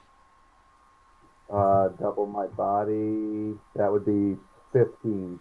15, and he's got 12 endurance, 5 points left. So first guy, you have shot right in the eye, and he drops. Let's see if the other guy can dodge his falling buddy. He does. He doesn't lose any ground. And he climbs up and reaches you. The other guy is still climbing. 1 guy's in the tower. Okay. Let's see. There's 2 hurt guys. One of them is attacking Lorith. One is attacking Thror. First we'll go against poor Lorith. Misses. As he's swinging his blade. Second one is axe. Second one goes against Thror. 13 plus isn't going to meet his parry, I don't believe. No way. And these guys are dead. So, yeah. Oh, the snipers. 1 sniper fires at Ella Brimborn. And they're like, bye-bye, elf. Bye-bye. Rolls a Gandalf. Misses you as it hits into the side of the structure. Other one is firing at the dwarf.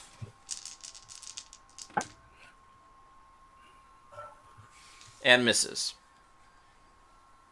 So, anybody want to change stances? Yeah, I'm gonna go open because I'm gonna try to run. You're going to be clearing out of there. Like I'm gonna try to athletically jump out of the tower, slide down the tower. Or there are ropes and you can swing from tower to tower. I I would do that. Yeah, if that's possible too. It's possible. Ager, you want to stay in forward? What I want to do is, you let me just describe, since there are persons between me and enemies right now, correct? Yep. And it's a tight battle map. So I'm imagining I need to get going on the athletics to move around the people and fences and all that Mm-hmm. to be able to hit someone eventually. There's a hole in the fence because Yeah, there's a hole right rocks behind. tumbled down. Yeah, you could just go The to the tower. side of Step on the girl. step on the. I probably only have room over here. Is that correct? Yep. I don't think I have room here. It seems a bit too tight. Unless you want to step onto their raft. Yeah, I can do that. I'll jump in the raft. Yep. Do I need athletics for that? Nope. You don't need to do it. No, that's all clear. You didn't. You kind of took your time a little bit going over the fallen tower. You hear crunch as you break a bone of the fallen archer lady, and that snaps her back to consciousness as she screams. And you get onto the raft. I'll use the height. I'll keep forward, but I'll describe later when it's my turn. But that's what I want to do. Okay. So But you're not doing that. Are you doing that in forward? yeah. So that's your turn. Okay. And I scream as I shout from the. I'm coming, running up the scraps, and then shouting as I jump down into the boat, trying to hit something that's not us. So that's 12. Not enough, I think. It's 6 plus their parry. 6 plus their parry. Their parry is 4, so yeah, that hits. All right, that's a hit.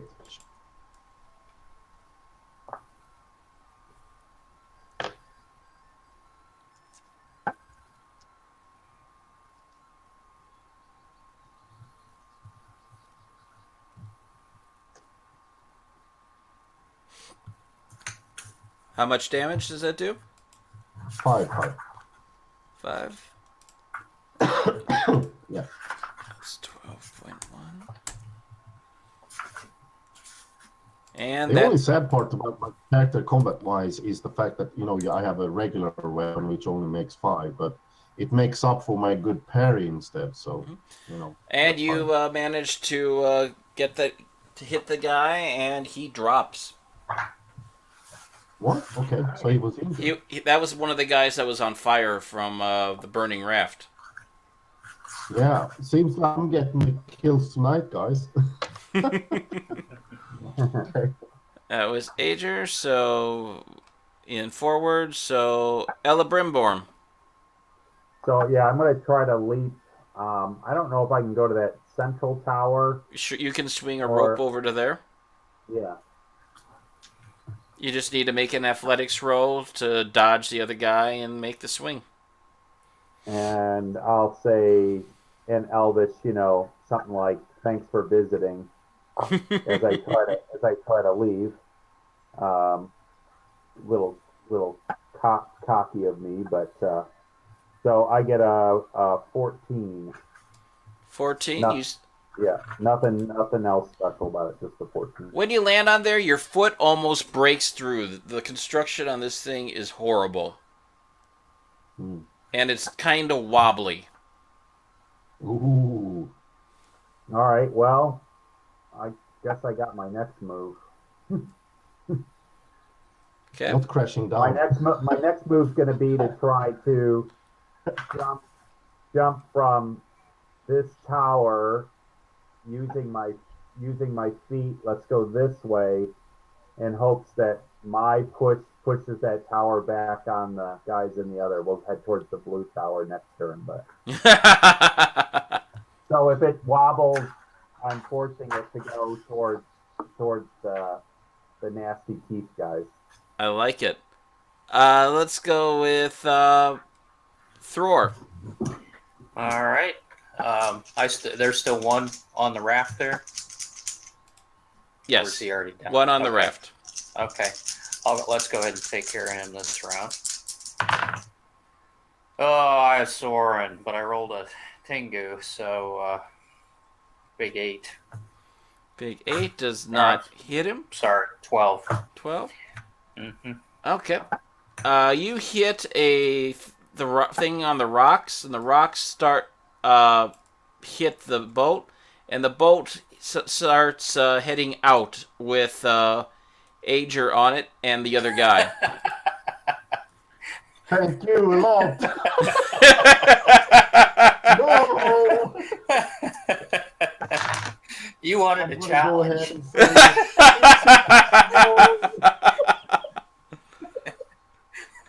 You're the do I make the only water to guy. fall in the water or something? Lorith will drop her sword and pick up her bow and crouch down for this round while she swaps weapons. Mhm.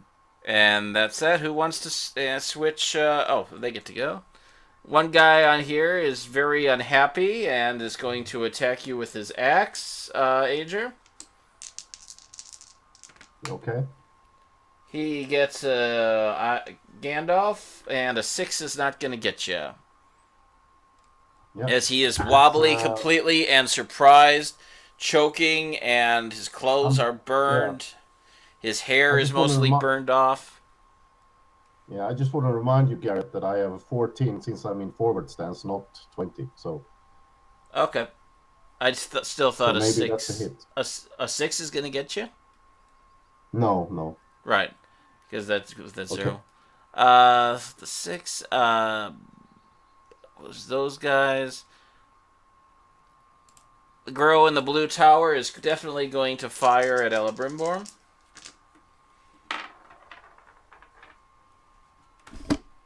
As I try to get my D12 out from under my laptop. Let's reroll that. I don't know what it was. That's 8, 9, 14, 16.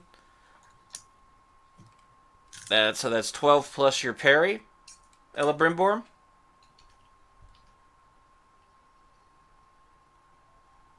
Mike is out. We'll see.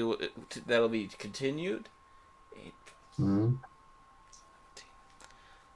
And this other agent is going to fire at the dwarf who is causing a lot of trouble.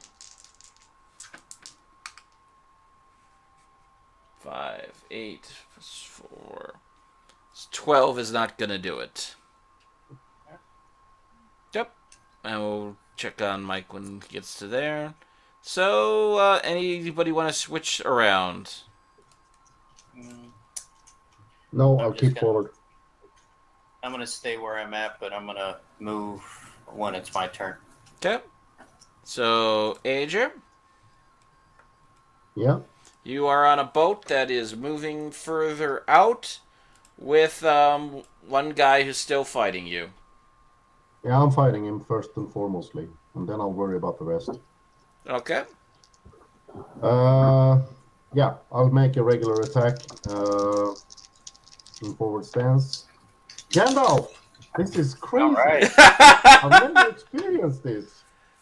Enjoy Why? it. You're making I up for am. I mine. am. Another piercing roll, please. 5 damage. Okay. There. Can't believe this. 11. He failed. And so another guy is off the boat. All Yeah. right. He plummets down. This is getting a habit. I mean, it's like, and they just fall in.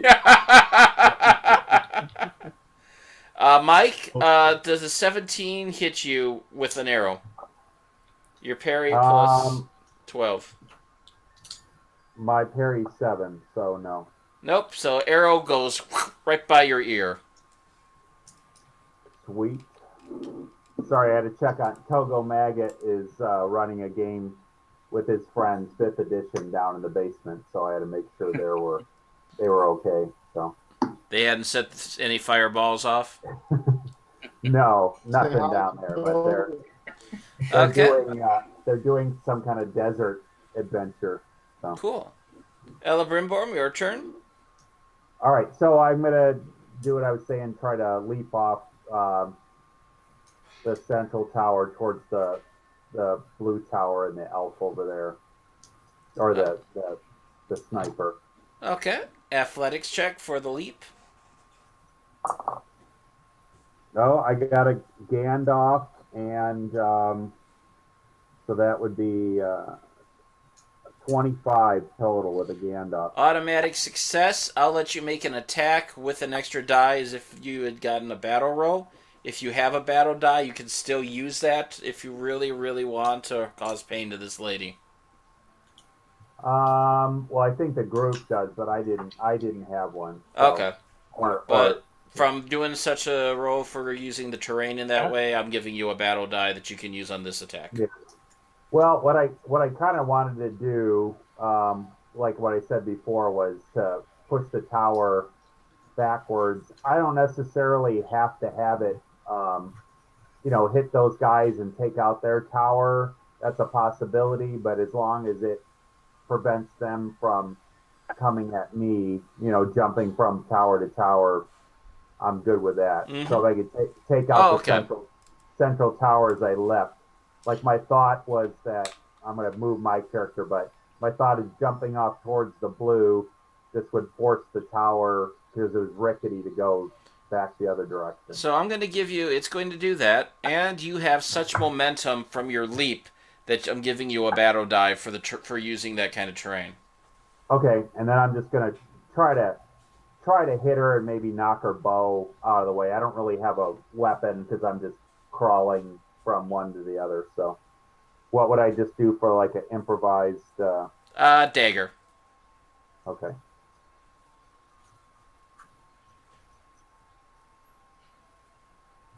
All right. Oh, that's not too bad. I got a 15 with a Tengu. 15 with the Tengu against our archer. So 3 plus body in damage. Yeah.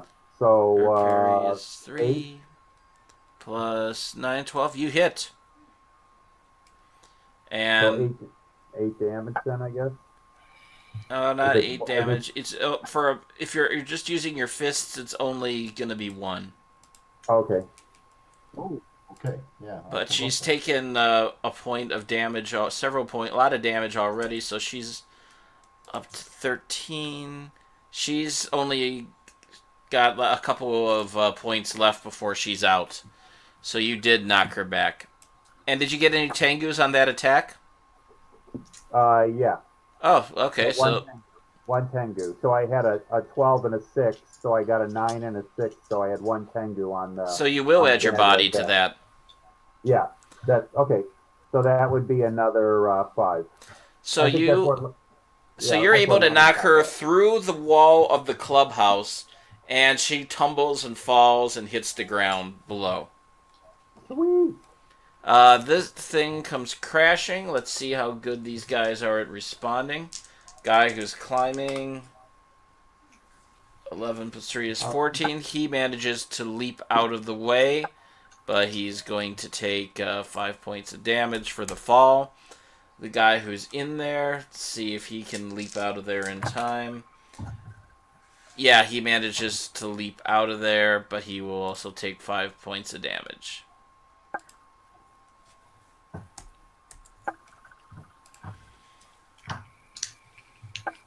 So, oh, and there's another guy in there.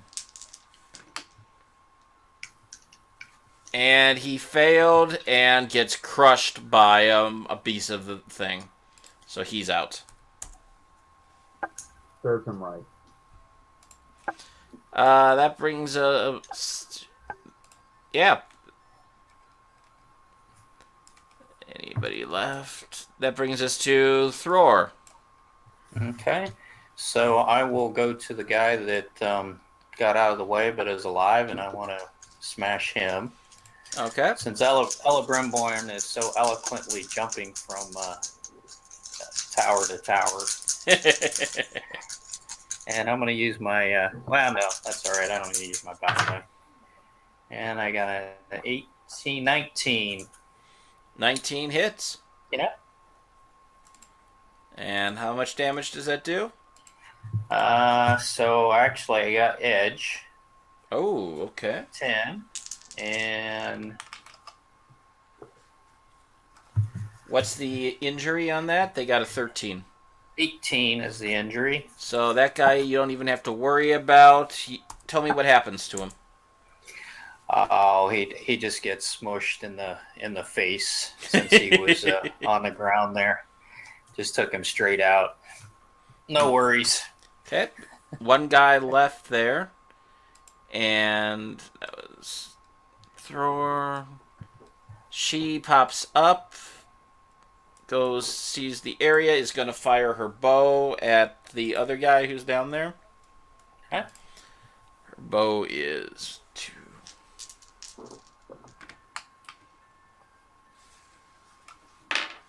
Nope, the arrow hits the remains of the tower. The one guy who's down there is going to attack you, Otbert, with an axe. Thrower with an axe. Okay. 13 points to hit you is not going to do it, I don't believe. So that brings us up to the ladies up there. Oh, she fell. She's done. That guy is going to fire at Ella Brimborn because he killed her sister. 10, 15, plus 9, 24. Yeah, that'll hit. Okay. So, 3 points of damage. All right. I'm still up.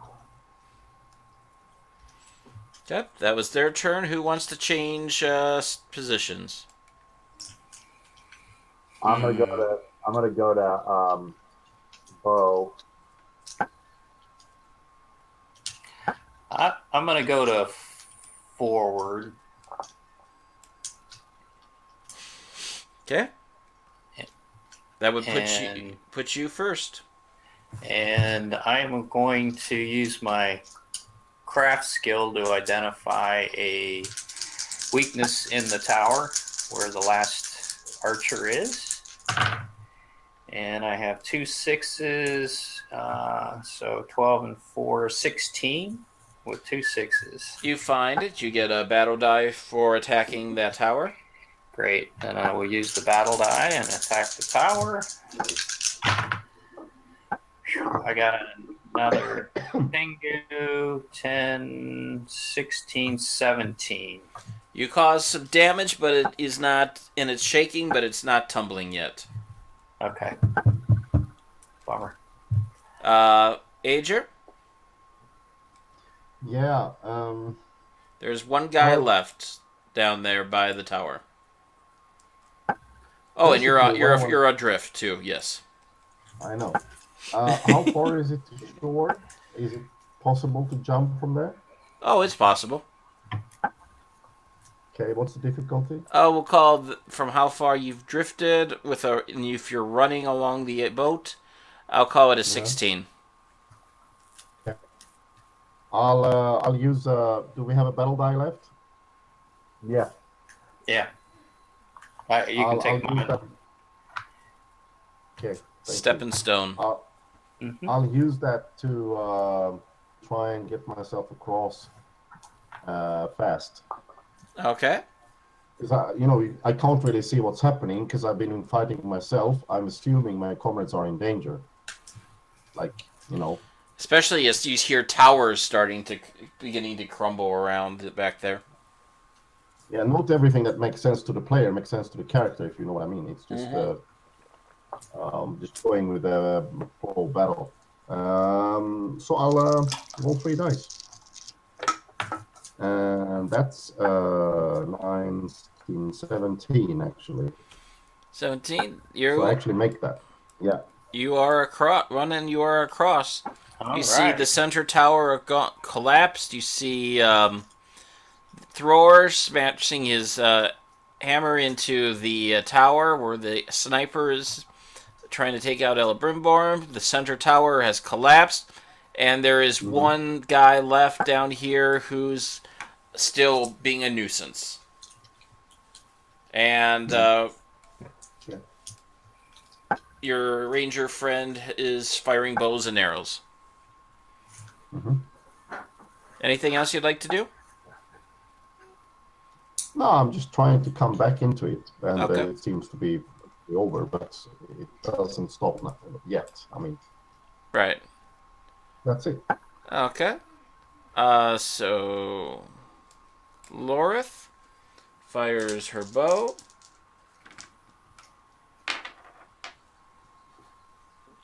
Nine, 13 plus 5, 18. She hits and she finishes off the last guy. All right. At last she got. When I wasn't there, she actually got a kill. And Wow. she doesn't know you're there, Ager, and because she knows you're not there, she lets herself have a briefest of smiles. You need to go tap her on Wow, the really, shoulder. guys? I think I rolled 5 Gandalfs in this combat. It's like, Yeah, no, you probably wow. did. This is just crazy. That's never happened to me in one combat. That's crazy. I've never rolled 8, so I've actually had 8 or 9 Saurons one session as well, so wow. that wasn't fun. I don't know how that can happen. It's ridiculous. Elebrimborn, it's your turn. All right, well, I'm just gonna try to snipe the last sister. Okay. Well, that's a Gandalf with a total of 20. How many Tengus? None, None. So how much damage is that? just 5. 5 points Correct. of damage. Okay. Ah. She goes, you won't live to survive this. Even if you make it to where to that tower, you'll never get out of there alive. The Toft will see to that. Top. How do you know we're going to a tower? She smiles. They have informants. It must be Laura. Yeah. It must be Laura. Who wants to? Anyone want to change position? Nah. No, I'm gonna stay where I'm at forward. Okay. So Thror, go for it. Okay. All right, I'm gonna hit that weak spot. And 9, 11, 12, 14. That hits, and it starts to shake, and it doesn't fall. Ah, okay. Ager? Yeah, I'm gonna run forward towards 40s. Yep. Is there a rope hanging onto the tower? Strengthening it or something? You could make it Because I don't want athletics to if you shove- want to try to shove the tower over a bit where he's weakened it. I'll do that. Nice.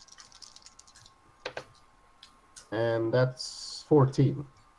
14, it's starting to go, but it's not going on this round. Mhm. That is the archer.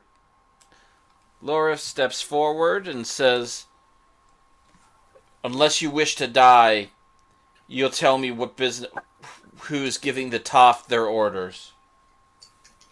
And she says, the Toff doesn't take orders. Vigeland gives the orders." And she releases an arrow at her. And misses.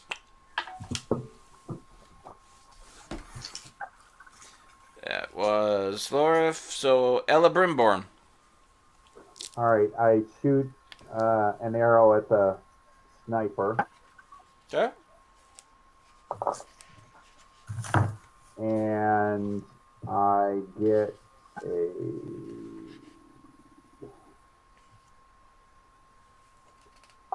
16. So I think I'll spend a point of hope to. That will do it. All right, and I say There is a fellowship pool, by the way. All right, can I take one of those? Anybody? Yeah, why not? Okay. If you feel that you're low.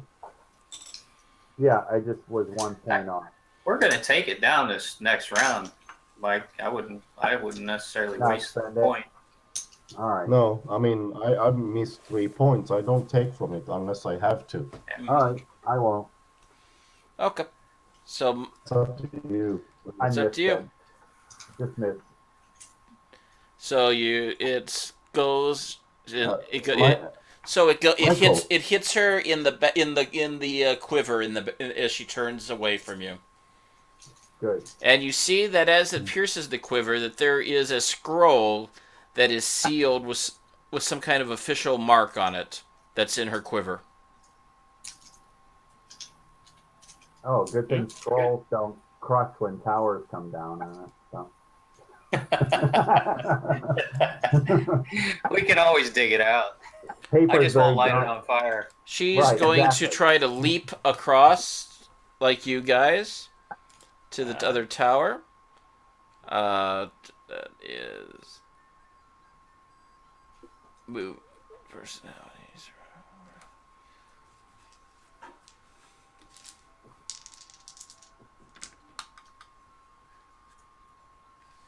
A 16 is going to get her across, but barely, as she stumbles and climbs into your tower, Ella Brimborn.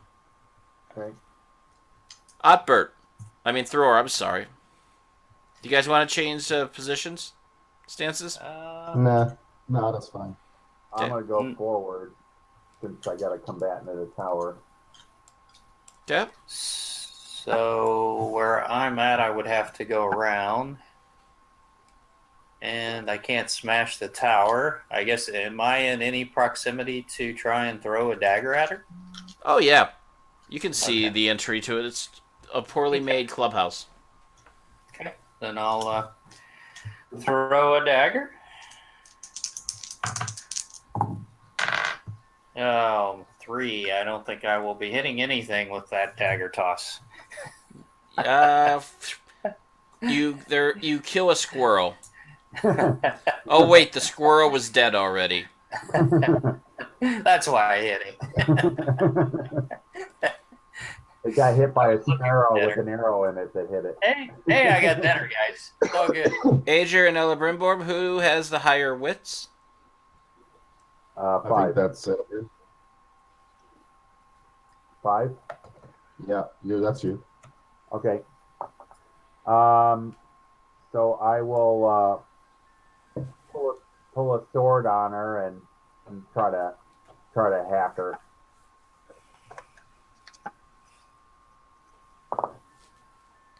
And that'll be 19. You hit her. All right. All right. And that would be 5 damage. Okay, no And Tengu. And I no Tengu. And I say, say hi to your sisters in hell for me, or whatever the token equivalent of hell is. Shadow. Yeah, Shadow. go to the shadow. And I'll see you there before long.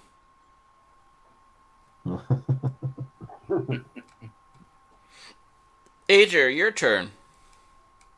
Everyone's dead? No? Nope, she's still up. There's Still up. the one on the ground there? Nope, there's the one sister who's in the tower with Elebrimborn.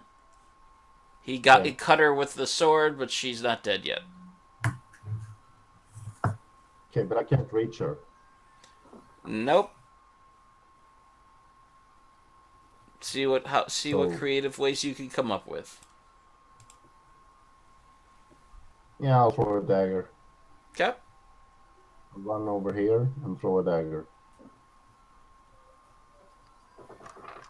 I got one, so I can at least throw it. Mm-hmm. And that's 13. 13. You are in forward, so that is 6 plus her parry of one- 3, 9. So you hit her. Awesome. Oh, that's the basic damage. Which is how much? 3 for a dagger. And she Okay. falls and goes, "You have made powerful enemies. And now the Toft will be..." And as I said Vigland, I was horribly wrong. Vitagolum will be your greatest enemy. And she dies. Oh. Okay. What do you do? Well, I basically ask around, is anyone seriously injured? Because we need to help them first. Lorith Thank you. bleeds her way over to you and raises her hand. I got, Oh, yeah, I wow, got. she admits something. I only have one point of endurance right now, but I'm gonna go through the quiver and search her and see what that paper was. It is a seal from the Kingdom of the Toft. From Vidgulum, Lord of the Toft. Vidugulum. Vidugulum. Vidugulum. Vidgulum. Yeah. And he says it is the decree of the Lord of the Toft that passageway from near the old Orcish river fort be cut off, and that travelers that may include an elf, a dwarf, and a man not be allowed to reach the forest of Lorien or the Tower of Orthanc. Failure Okay. will be met with death. Well, they're dead already, so. Right. So Who knows? Sorry, I got a support call. 1 second. Sure. they were being justly rewarded. Anybody have a Anduin lore trait or want to roll their lore to know more about this? I can roll lore. Yeah, I'll roll lore. Okay. I've got it underlined, so I've got a good chance of succeeding. What's the difficulty? Yeah. 14. That's a great success. Exactly 14. Okay. I got a 19 with a Tengu. Okay, so you know this too. Vigilum basically has a pretty good town. It's not as big as Dale or Lake Town.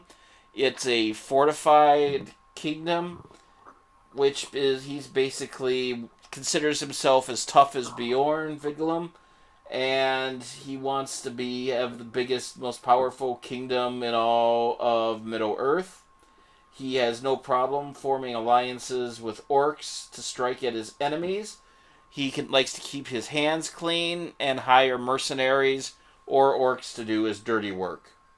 He's a pretty old guy, probably of Numenorian ancestry that you would know about this part, Elebrimborn.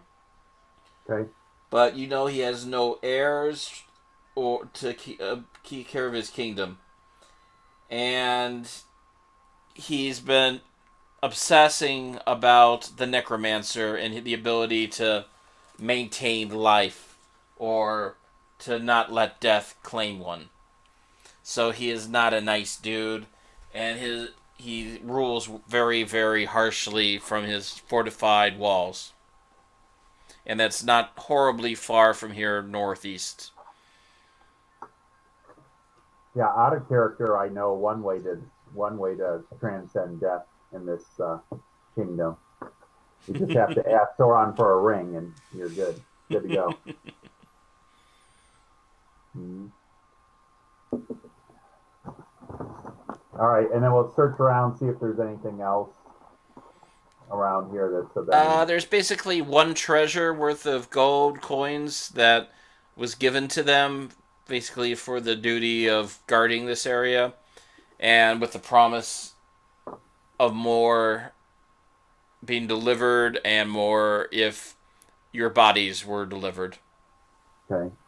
Any provisions or anything that are worth taking just on the raft, not for sale, but just Yeah, in case we run across hard times going there's enough for downriver. there's enough for a couple of weeks worth of rations. All right. They had like 13 people that were going to be here for who knows how long. Can we trust to eat that though? You could trust they were probably going to eat whatever they could get from the river plus this. Whatever's here, Garrett, I look very skeptical at. Yes. And the only thing worth anything here, for me, is that piece of information that we have in the Mm-hmm. scroll. But we try to look the area through for anything more important. I mean, a treasure point here and there isn't going to do much. It's Right. more interesting. And that's me. That's And kind of more my way of information. saying there isn't much here. This is an old orc outpost that the mercenaries have kept from completely collapsing, and Yeah. you handle in the name of the Toft. Okay. So if Well, anything, that's there's good enough then. yeah, arrows of value or anything like that, but not not like magic, but just refill my quiver Mm-hmm. and That's fun. scavenge whatever I can. It seems that the three sisters that you killed were the ones that were really in charge of this whole operation. So they have plenty of arrows, they have spare bowstrings. One of them even has a mandolin, so they have some possessions and seem to be more than your standard cutthroat. Mm-hmm. Well, we could do the easy way, either burning the carcasses and the fort with it, with the help of force abilities, or we can just throw them in the river and let the river cleanse them. Yeah, I agree, and Uh, then the talk will know we're coming, right? They can send already them Well, knew. it's going to flow away from the Toft. Oh, well, The okay. Toft Yeah. is northeast, the But river's flowing south. I don't care. They if already know knew. we're coming or not. Yeah, They're going to send people out, and they're going to find out. But we're not going to stay here and tell them. Let them find out. I mean, we can leave a note saying we went to town to spend the money. Thanks. no, I'll just remove the traces, remove the bodies, and let them try and figure it out. Sounds good. I'm not going to stay here too long anyway. It feels bad.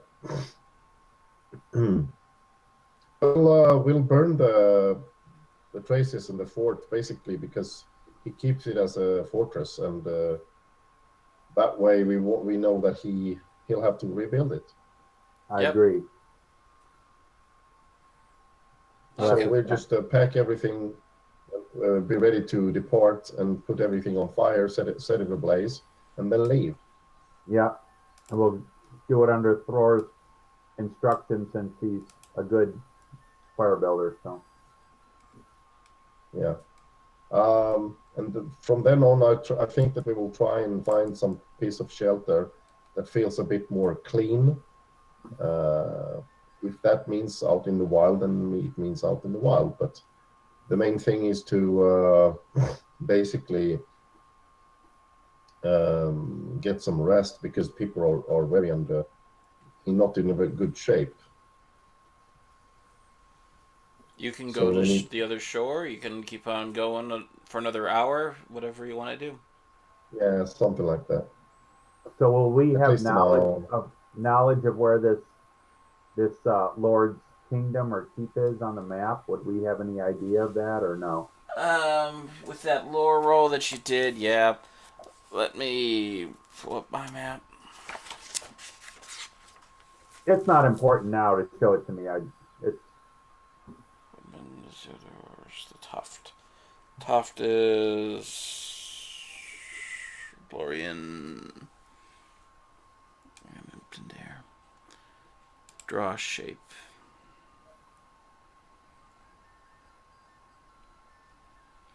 A little bit further south. so I only have one endurance too.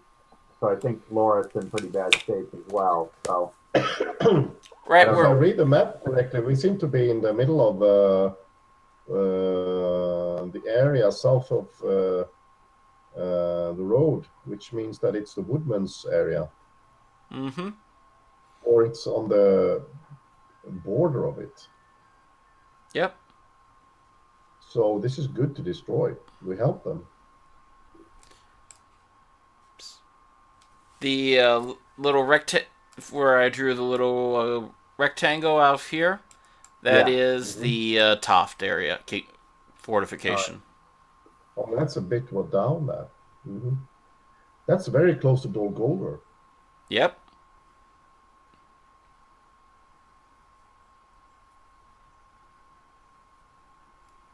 Yeah, I would just make a note of it, like to keep in remembrance when we get close to it.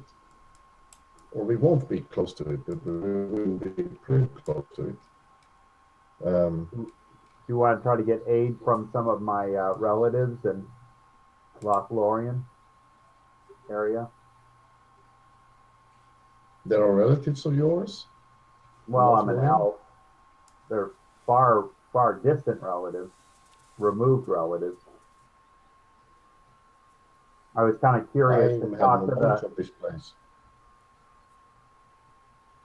I was kind of curious to talk to the elves of this kingdom and let them possibly know what's happening in my kingdom of Mirkwood if we came across any of the elves in this area. I don't know Well, how I'd love to visit. healing I'd of love my to visit the endurance place. would.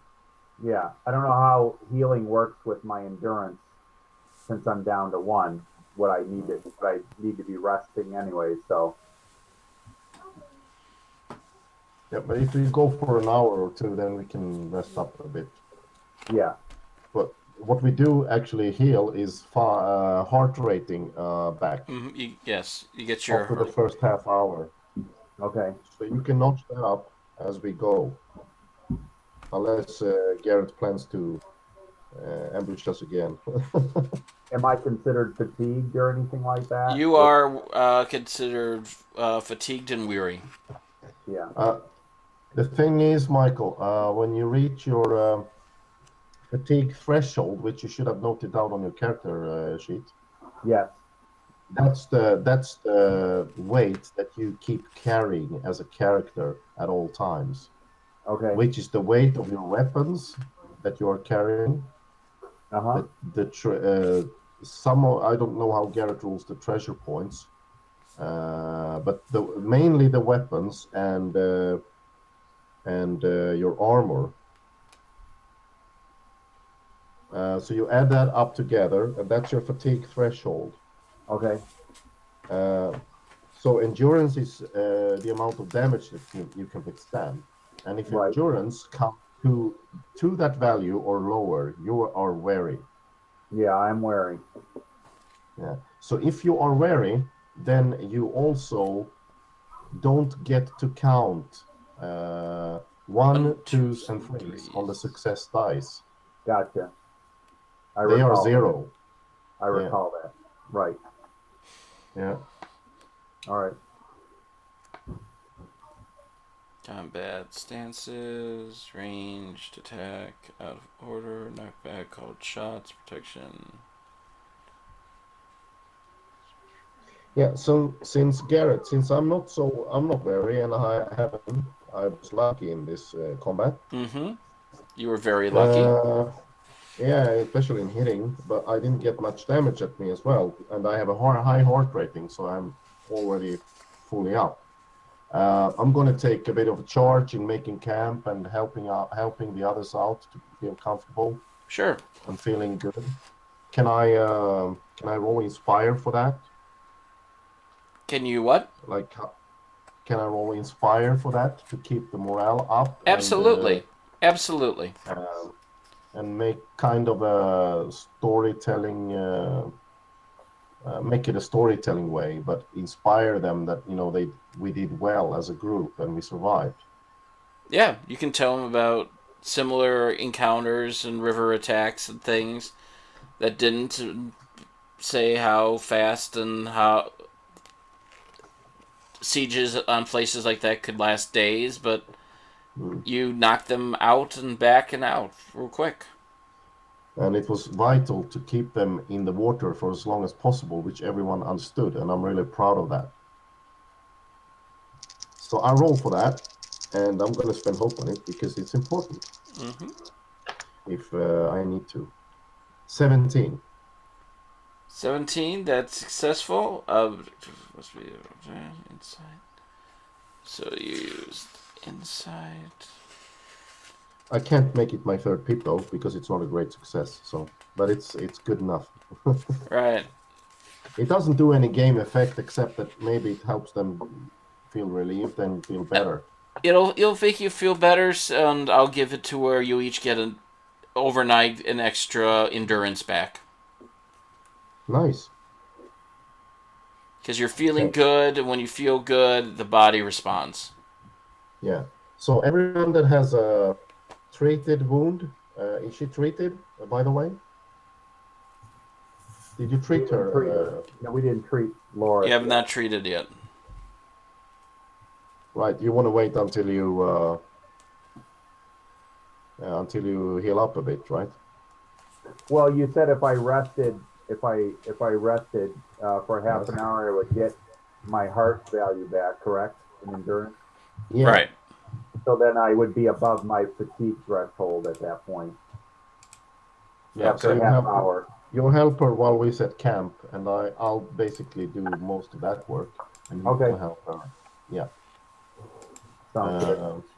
And I keep talking inspiring in the meantime as I do. Roll a healing or?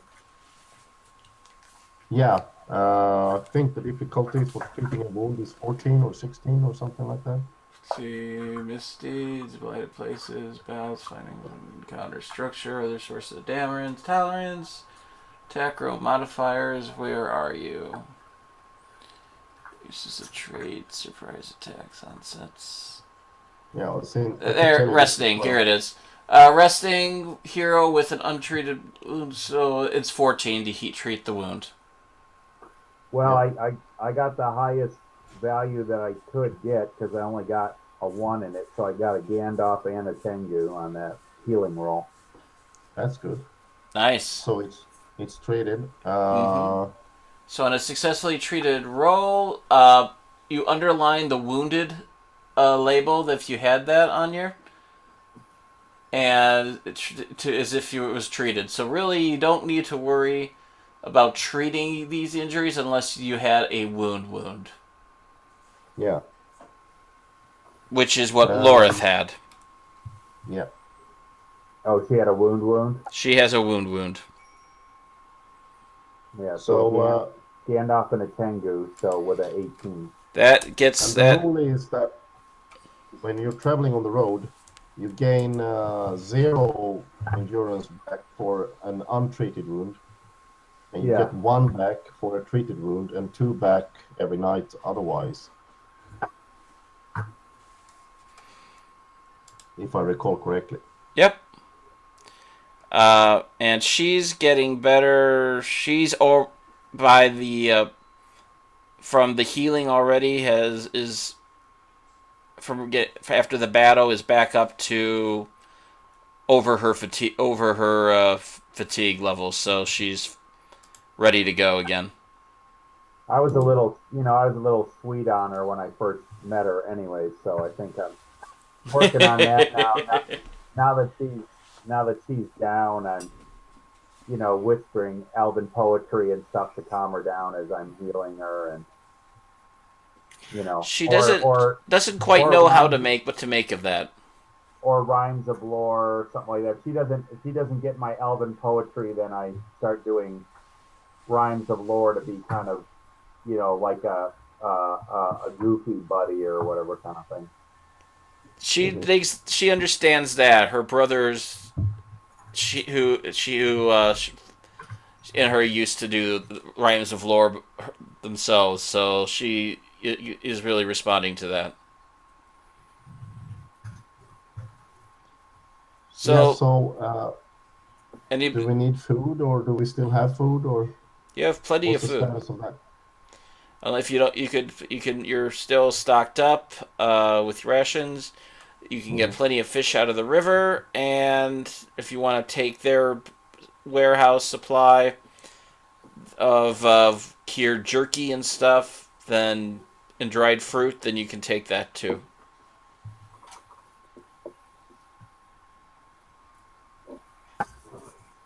Yeah, So I'll I'm a see if I smart guy. can. Oh no, what? See, if we I'll, visited the elves here, we could get some limbus. It's delicious. All you Lembas. need is a little bit of limbus bread I've from the heard this elves word here. before. Yeah, we can get a little bit. It'll fill you up just with one little bite. One bite. Only one bite. So the legends Every are every true. every creature in Middle Earth that I know of only needs one bite of it. Okay, that's impressive. That means you don't have to carry a lot. Exactly. I think the elves that invented and lived in trees are called Keeblers. Mm. You probably don't get that joke, so.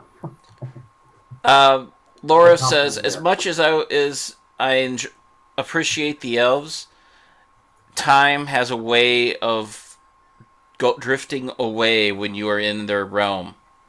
I don't think that we have that kind of time if we are to get this lore to Isengard. No, I, I, I understand. I was just concerned about you and your welfare, and I don't know if you're well enough to travel at this point or She not. says, So, I can handle myself just fine, and my work is to the wizards. So to fail them is to fail myself. that's We fine. also don't know our status as we go down south on the river. We're going to be able to travel fast because we're going down the river. But if we We hit encounter another, problems and run yeah, out of food and don't find any, then we'll have to visit. So it all depends. I'm worried about hitting another fortification like we just hit. But I think we should be fine with provisions just because we raided those bandits, warehouse. So I think we should be okay with provisions. She says, as we go further south, we're going to be crossing around into the border of the forest of Fangorn. They will not dare put any fortifications nearby. To dawdle around here gives them more time to put up more fortifications to waylay us. I recommend we travel southbound before the river travels more easterly, and then portage southwards back to Silverlode. And from there we should be safe. end on a smooth ride through Fangorn, the edges of Fangorn to Isengard. Mm. Sounds But fine to me. I am up to whatever you have to say. And you can kind of see her route by looking at the map. Lore Master Garrett. There's like a elf path or Yeah, whatever. she's kind of like suggesting, oh, don't draw that like that.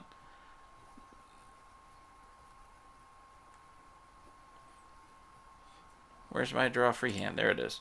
She's suggesting you guys kind of go like to this, then go portage down to here, and then ride on down to Isengard. Is what she's recommending. All right. But again, that's her her route. Yeah, it seems like a good route. So let's go with that. Unless we find some hindrance on the road, we can't risk another confrontation until you're healed up. That's why I don't recommend going too far eastbound along the river. Once you get further eastbound, you're more likely to face those loyal to the Toft and those that dwell close to the evil fortress are not those we want to encounter. Mm-hmm. I What agree. if we took that purple path down there? Okay. Too much out of the way, or She says we can portage that far if you want to go that far. We won't lose much time, but maybe we'll gain distance. So from that, She from the says I have no problem with areas that. I thought you might want to spend more time on the river where it goes a little faster and also where you can be a little more healed, but that works fine too. You can make a travel lore to know about that land. Okay. So a laurel. lore or travel? Travel. Travel. Travel? All right. 14. Okay. 15. Regular success. 15. We're talking south. That's the Valorn. Did you need us to make travels? Just one travel roll to see what you know about that land. Okay. So We burnt the. so I got a 19 with the 2 Tengus. We burned the fortification, Thor, and the bodies we sent down the river.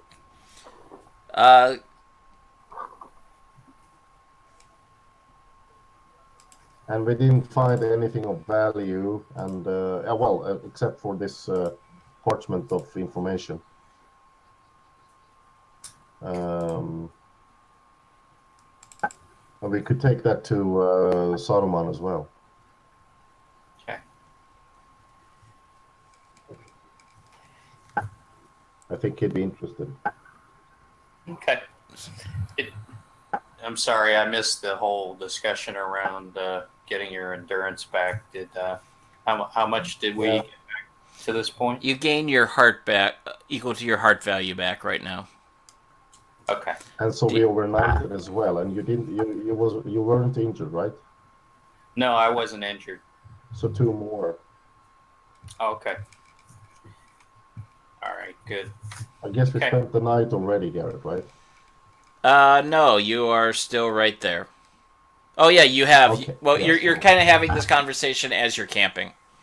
Night has not crossed yet. Okay. You know about this area. The most outstanding and feature of Lorien is the Malorn trees. They only really grow around in there. Malorns are not native to Middle Earth, you do know. They originated in the Undying Lands, are probably related to Laurelin, one of the original 2 trees, thus one of the earlier names for the Golden Wood. Laurelin Dorian, or Land of the Valley of Singing Gold. Galadriel was given a few seeds of Malorn trees by Gil-galad, who in turn been given a number as a gift from the Númenórean king. So that is the lands of Lorien. Outside of there, you'll find oaks and elms prevalent, interspersed with firs and pines. Near Lorien, there are more beeches and poplars. Tall grass, seemingly eternal brown, covers the open land, so there's not much cover between the Golden Wood and Fangorn. It's a bleak and dreary area, though this might only be in contrast to how beautiful it is with Lothlorien. Mm-hmm. How many travel rolls is there down to wherever we need to stop? That was just for knowledge, for knowledge to see what you actually know about that area. To make that travel roll,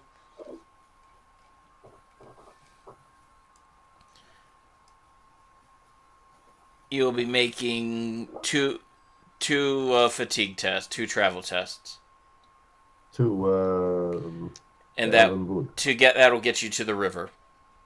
Okay. I give you an I. Okay. This is my first one. And I probably failed the roll because it's 12.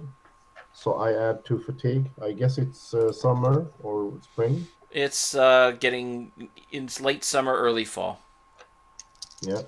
So the next roll is a great success. Okay. I got a 15 with a Tengu and 15 straight up. Excellent. The second one, you do take a point of fatigue. You needed a 16, unless you want to spend a point of hope. As you're traveling a little through harsher lands.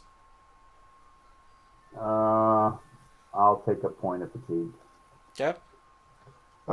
It's 3 fatigue in the autumn, -1 for traveling by boat. Okay. Are you traveling by the boat or are you portaging across? We're going on land, I thought. Yeah. Right. Well, that's really up to you to decide, Garrett. Well, if we do add 3 or 2, then. Right. I'm just asking which route you're taking. If you're portaging, then then it'll be 2. Yeah, we probably decided just to go straight south with that purple. Right. Take line. the purple line. Yeah. Is that correct? Understood, Elbrimborn, when we discussed it? Yeah, absolutely. Yeah. And Thror, is this good for you, the portage between the two rivers? Between the Anduin to Silverlode? Yep, I'd rather be on land than boat. As a dwarf. Good answer. So that's the first part of this leg is 60 miles over easy terrain through the borderlands. It takes 3 days. Then you are going through a area that's 120 miles long through wildlands, and that's 6 days of travelment. So that's what you've just accomplished there. You rolled an I, so I will roll to see what we just did. So what role is everybody playing? Well, usually Thor is the guide, right? Right. Yeah, I have 3 travel. So Thror, make your traveling as your guide. Make a explore roll for me. Explore? Okay. Oh, a Gandalf. And 4, so 18. You notice that some of the land is going down into kind of a dim canyon that is unwieldy and unstable ground with a lot of muckety mud in there. And you are able to avoid leading the party through that, and to stay above the canyon areas where the land is much more stable and much firmer and flat. Very good. Not bad. So you guys reach the river. I'll Uh, probably, yeah, I'd it, probably take the hunting roll. you want to make a hunting roll? Yeah, I'm not necessarily really good at it, but Go for it. Still had a nice squirrel from the night before. 13. 13. You are led on a wild goose chase by a beaver who keeps Nice. on appearing and disappearing within trees and logs, and it just becomes very frustrating to you.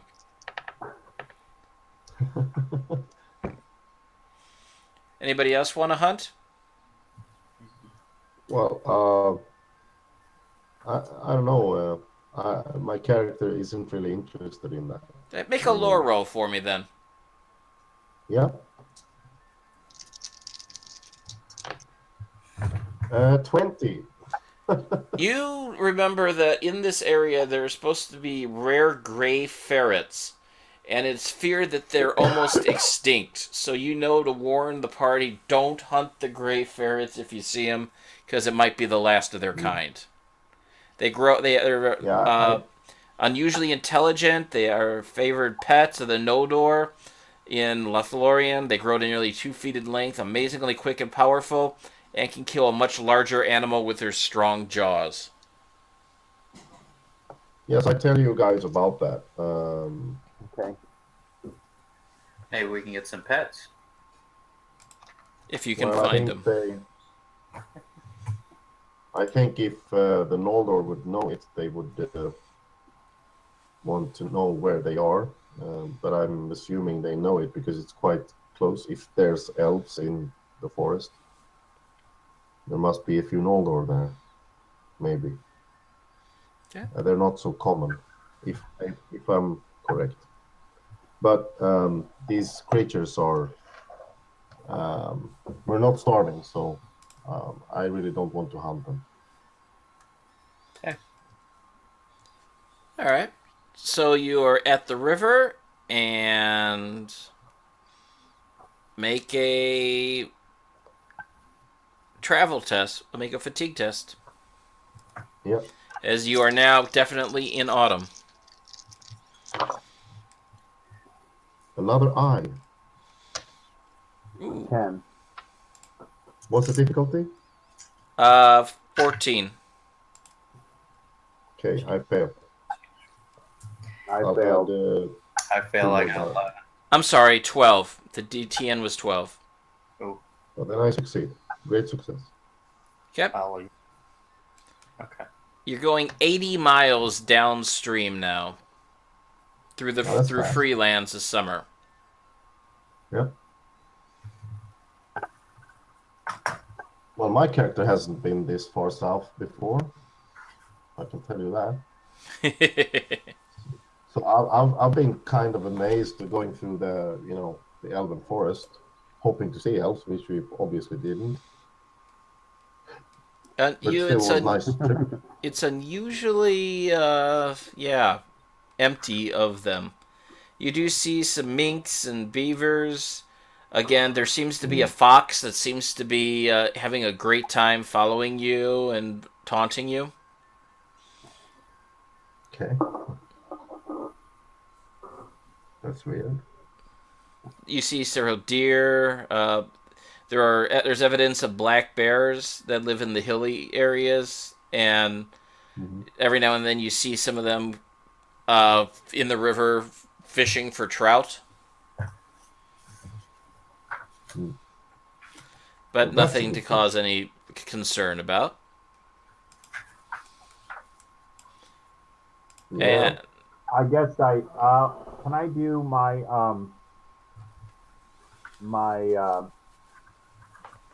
kind of my my special power, the speakers, I guess, and maybe try to talk to the bears or see if they have an idea if any shadow or anything's come this way, or that they feel that there's been a disturbance either in their food supply or this area seems relatively absolutely. they're totally unaware of it.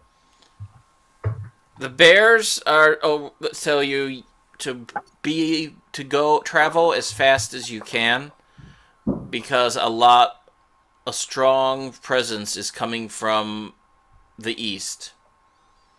There are evil men, there are spiders, and there are a lot of orcs coming, and there are also signs from the Bjornings that they've had problems of having to keep goblins out from coming into their lands from the Misty Mountains.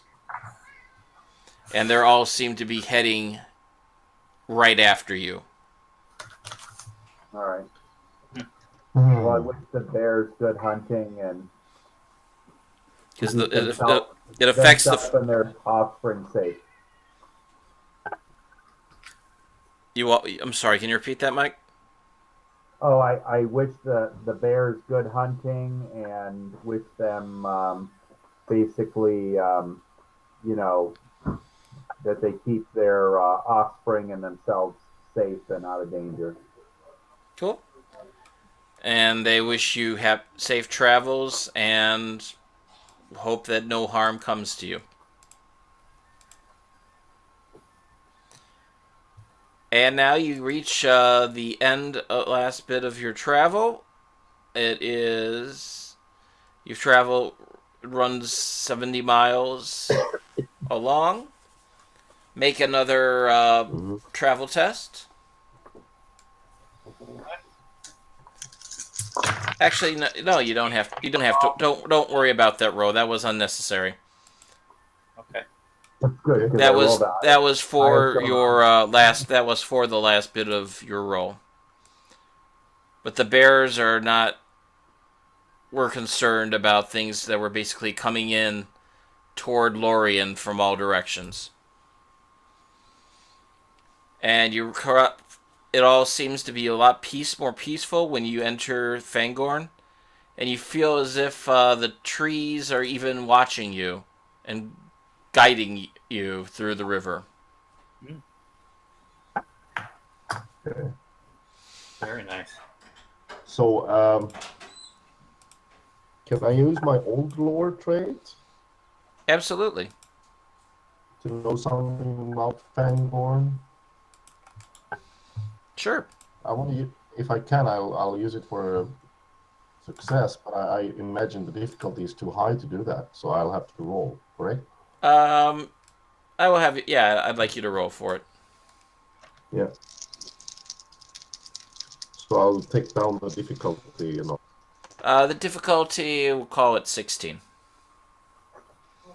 No, I've heard about Fangorn, but nothing of like that would be knowledge, uh, stories, legends, but It is. not really of the information type, more of a feeling type.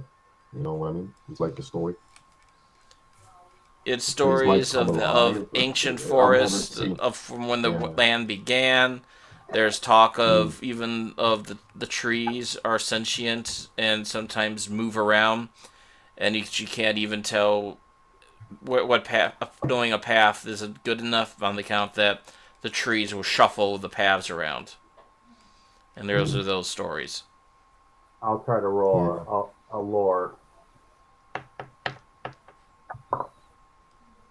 Um, 14 lore. You get a lot of the same. You do know that Saruman spends a lot of time there. It's a lot of things that you'll find where the land was old and it described and it is very comforting for them.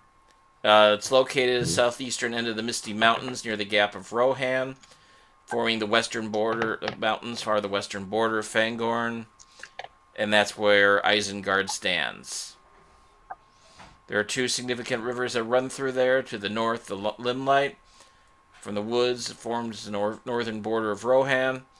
The river then merges into the Anduin, of course. In the south is the Entwash. Mm.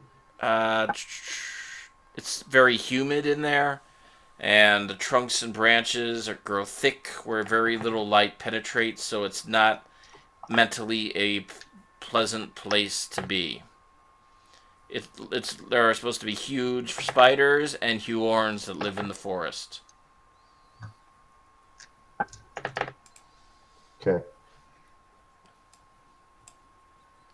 Not advisable to go off on your own into there. Yeah. We'll just keep to the river. And should we have stopped outside, or is there actually a way out of Fangorn on the other side? Um, just going through the river should be enough, or if you want to circle the river, Fangorn off the river, then you can come back around through the foothills of the mountains to Isengard. No, there are people trying to catch up with us, so we'll use the river because it's fast, but for as long as possible. But if we don't need to step off, then that's fine. Although going through Fangorn is a bit um, mighty, or it feels mighty, so to speak, silent and kind of powerful. And then you reach this place. Ah, well, that's a big tower, higher than the mountains, almost. You reach the area of the impregnable Tower of Orthanc. Another lore roll if you want to know about it. I got no, no, I in the eye, guys. So sorry. would this be the tower that haunts my dreams of my parents? Yes. I got a 21 with a Gandalf. The impregnable Tower of Orthanc was fashioned by the Númenórean exiles at Gondor at the end of the Second Age. One of the greatest architectural creations in all of Middle-earth. You will feel very lucky to see it. 500 feet tall, the pinnacle was hewn out of black adamantine substance rarely found in such quantity. The art by which it was carved and shaped have since been lost to almost all. The rock of the tower is a volcanic mineral known as lane, all absolutely black and appears glossy and wet. Its four conical piers of rock fuse together to form a single structure at the top. Okay. Well, that's impressive. Wow. That's so, yeah, Ella Brimborn just starts telling you all the facts like he's some kind of, tour guide. I knew, ancestors and stuff kind of, made this. So, we talked about how what artists they are and how they made it, was something that as a kid I was very interested in. And I'm very nervous and agitated at this point. Yeah, we must have gone pretty fast, though. I mean, we travel as fast as we can. Yeah, what did you do? It took you 3 days plus 9 days plus 4, 13 plus 16 days to travel to get that. Mm-hmm. Made good time. So I think we need to go to the here and tell him that I believe this is the tower in which my parents were killed. Well, how could that be? When I was a young boy, very young, we traveled here with my parents who were in search of knowledge.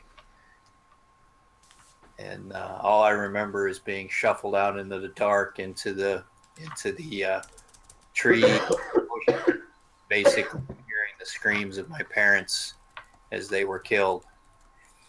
believing that the tower was invaded by orcs.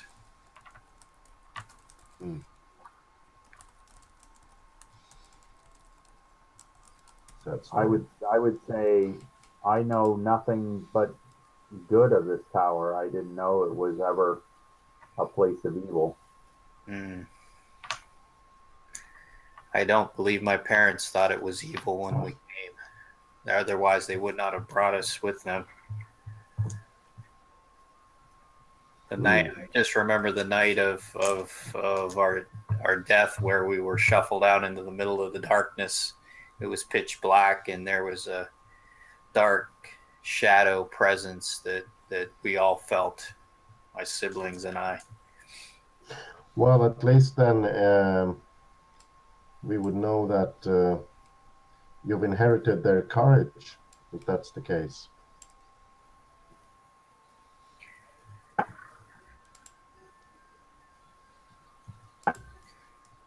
So I'm nervous, but I'm my curiosity is getting to me as well. I want to learn more and know more about this tower, since they're telling me it's good and great magic and knowledge potentially here. You pass by the outer walls of Isengard, and the guards there seem very well supplied, seem very tough. They're Rohan guards that monitor this area, and they wave you by as if you are expected. Okay. I look surprisingly on them, like, wow. Sometimes word can travel fast. Can I roll lore on Thror's thoughts about it being a place of evil when I don't think it's evil? Sure.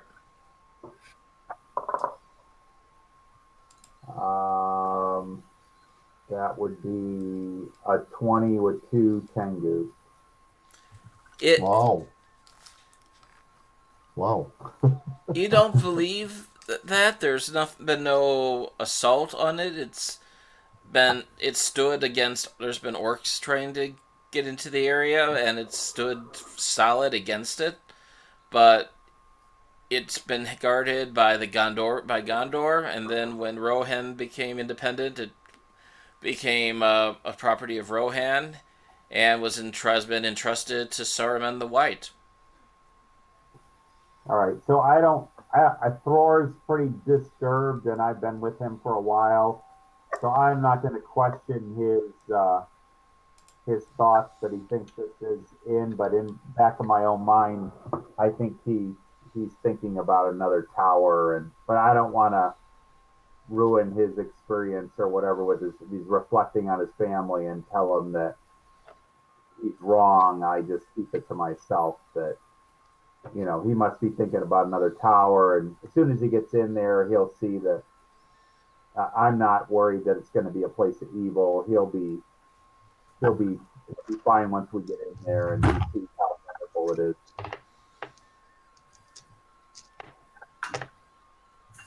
You ride up to the tower.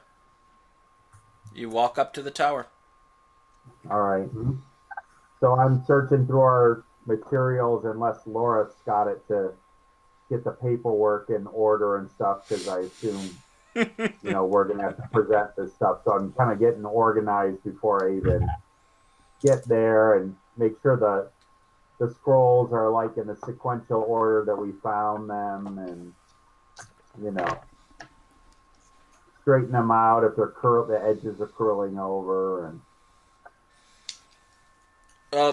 these things are hundreds and hundreds of years old and are barely staying together. All right, well then I'll do that. I just make sure we're pulling the correct ones out, that I'm ready.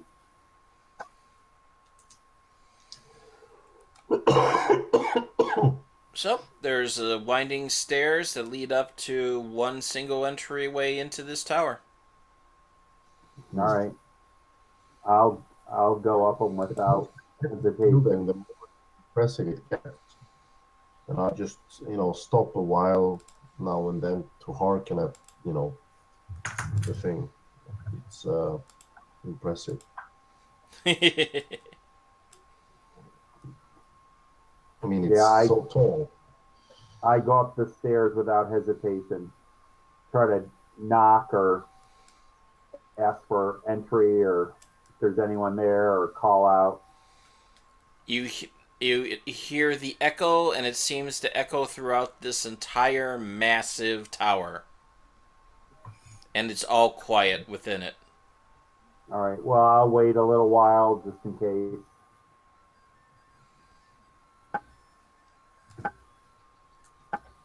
Then what do you do? If there's no response, I guess how far is it back to one of the guards or Rohirrim guards or whatever? It's about 5 miles. Hmm. All right. Well, I guess I'll start snooping around a little bit, trying to call out and stuff. Then. Door opens, and you see this person looking out at you. Is it too much to ask to watch over a sick old woman?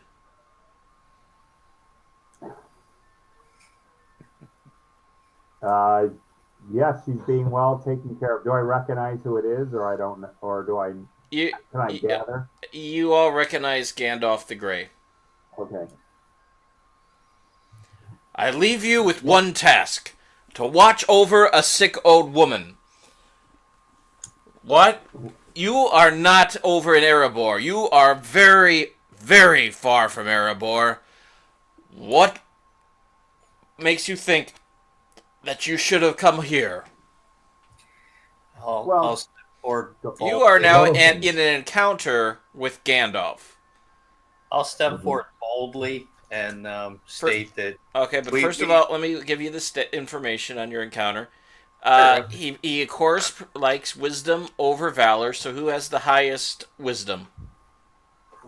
I think we got 2 as the I got it. highest. I got Okay. it too. Yeah. No hobbits amongst you, so there's no bonuses from that.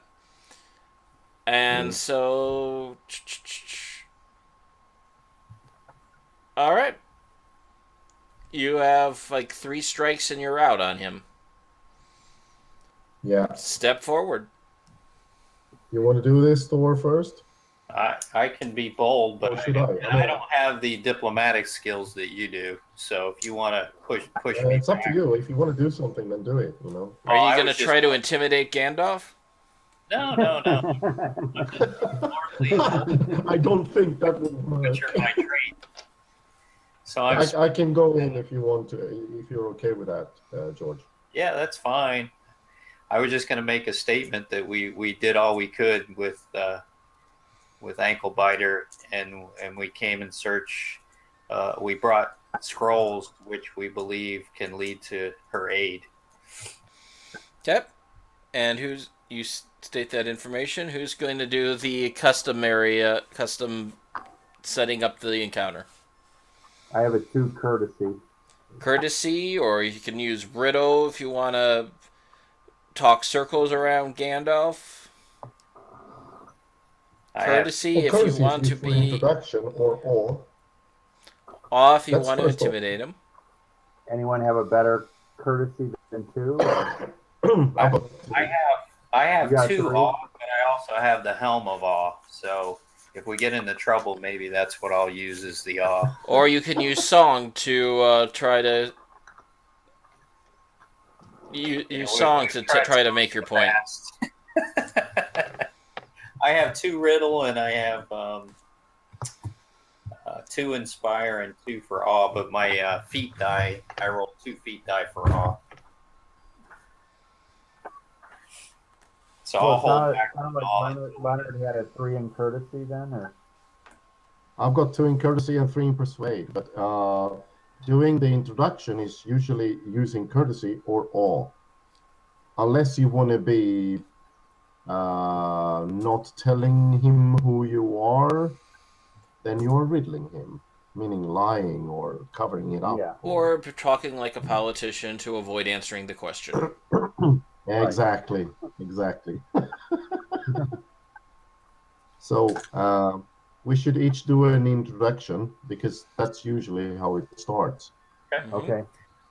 So since I stepped forward with the lordly and boldly, I'll go ahead and try the awe and just basically state that we've done everything that we can for ankle biter, and we're trying to track down the knowledge to aid her, and basically make that statement of how dare you think that we would shirk our duties in trying to save her.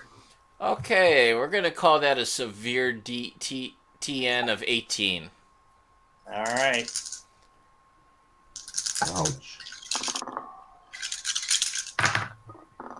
Okay, so I got a Gandalf, which is cool. The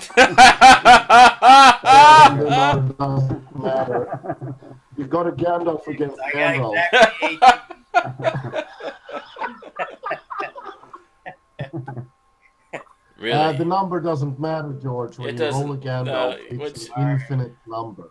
it's Well, I'm taking So- that feat on the awe, basically saying, who are you to call us shirkers of our duties and whatnot? We've been through hell and back trying to find ways to save her. so We've you've been left her going in good above hands and of the beyond. doctor, and Then you've- we've given her as much aid as we can. We are not nurse maidens by trade. She has been cursed by horrible sorcery. If you have gone to places where that information, you could find that lore, I pity to even think about what your hearts have witnessed.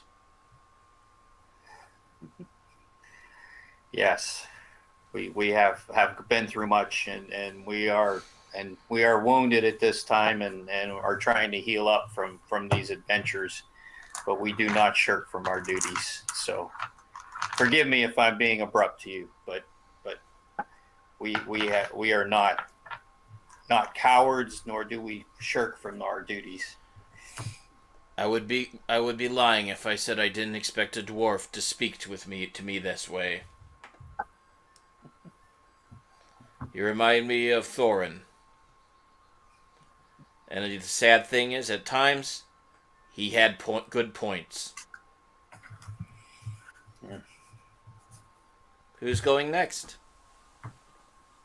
You want to go, Leonard? Yeah. Said Gandalf the Grey. I would never leave my duties either. I am known for that. Any? Then you should know. Can I roll? What is that? Awe or persuade or? I'd Or say shall we talk a bit more? I'd say talk a little more, but it looks like you're going persuade.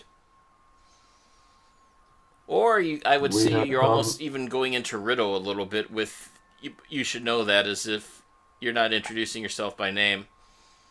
Yeah, I won't succeed then, but I'm just I'll giving roll you it your if you options say from so. what I'm hearing. yeah.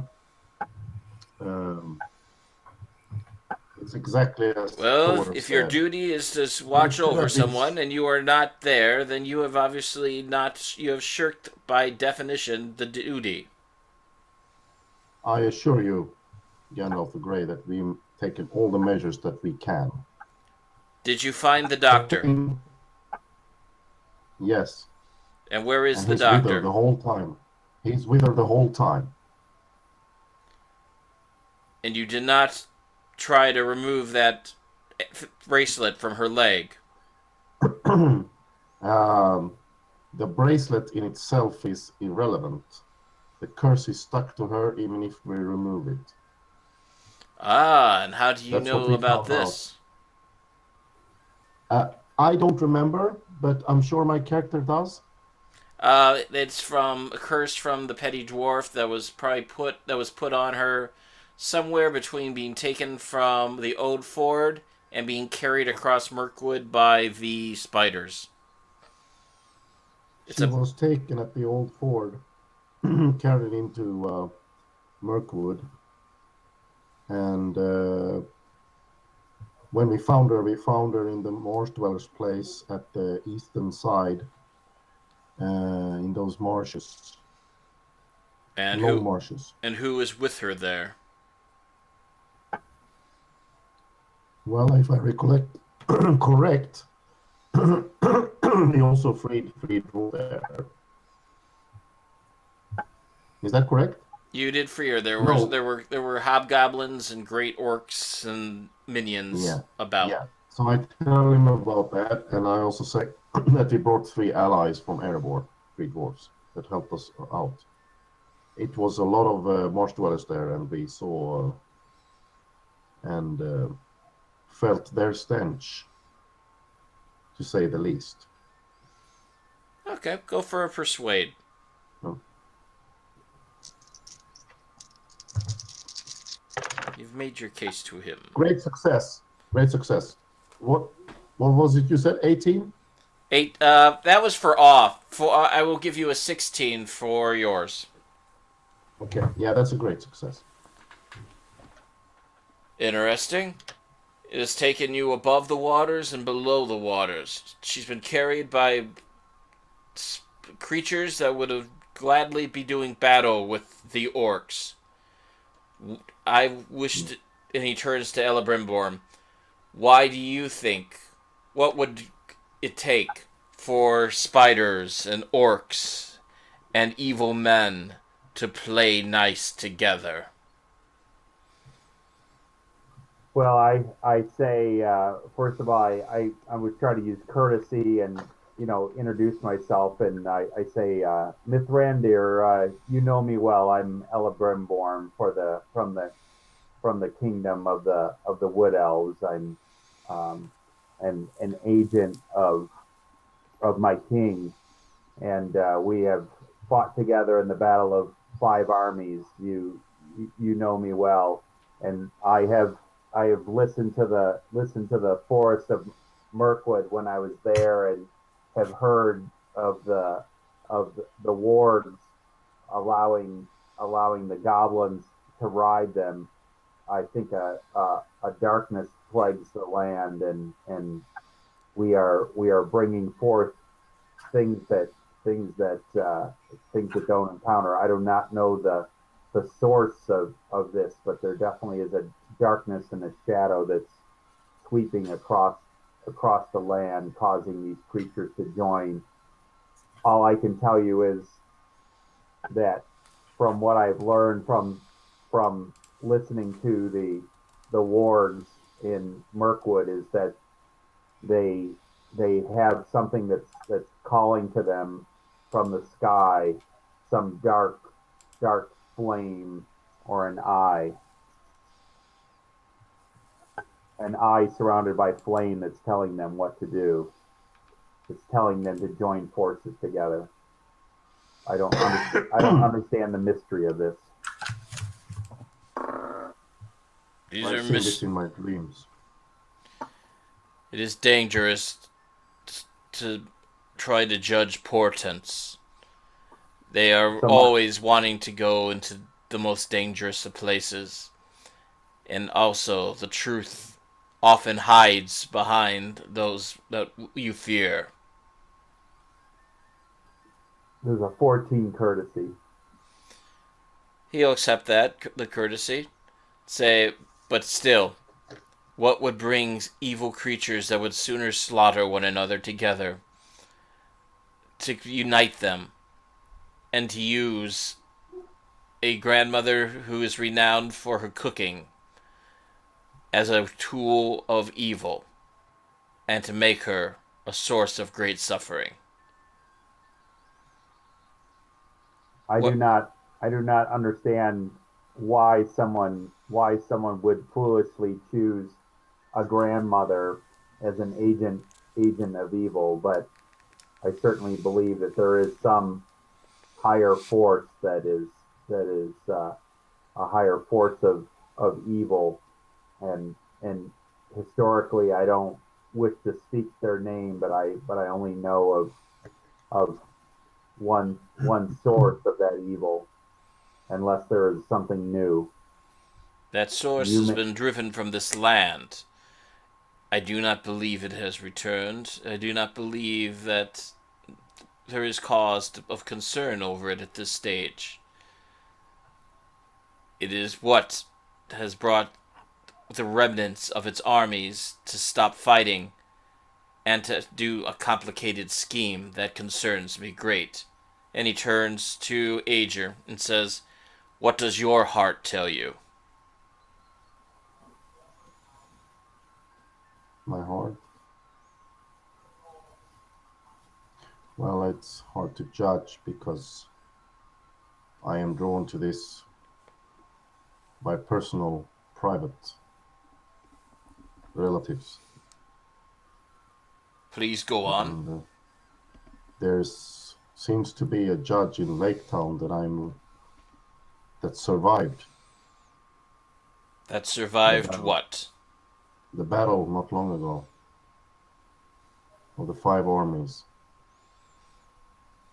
So my uncle and his son seems to be alive, I think, but I don't know where they are. But that's who she was supposed to kill. Interesting. And what does your uncle do? What is his role in all of this, of the Free Peoples? I don't know much. I haven't met him. I don't know if my visions are true. And what are your visions? Oh, they're hard to tell. Mm, Find your but tongue, boy. well, since he has my cousin is there, and he is young, but in these visions he's older, so that would mean that it's the future or the present and not the past that I'm seeing. You're being distracted by portents again. You need to know of what is happening, what is present, and that will make things clearer to you of what you are witnessing, what is being presented to you. Do not focus on the future as the future, but focus on what is now. What is, because What's this now? is the bridge to what is could be.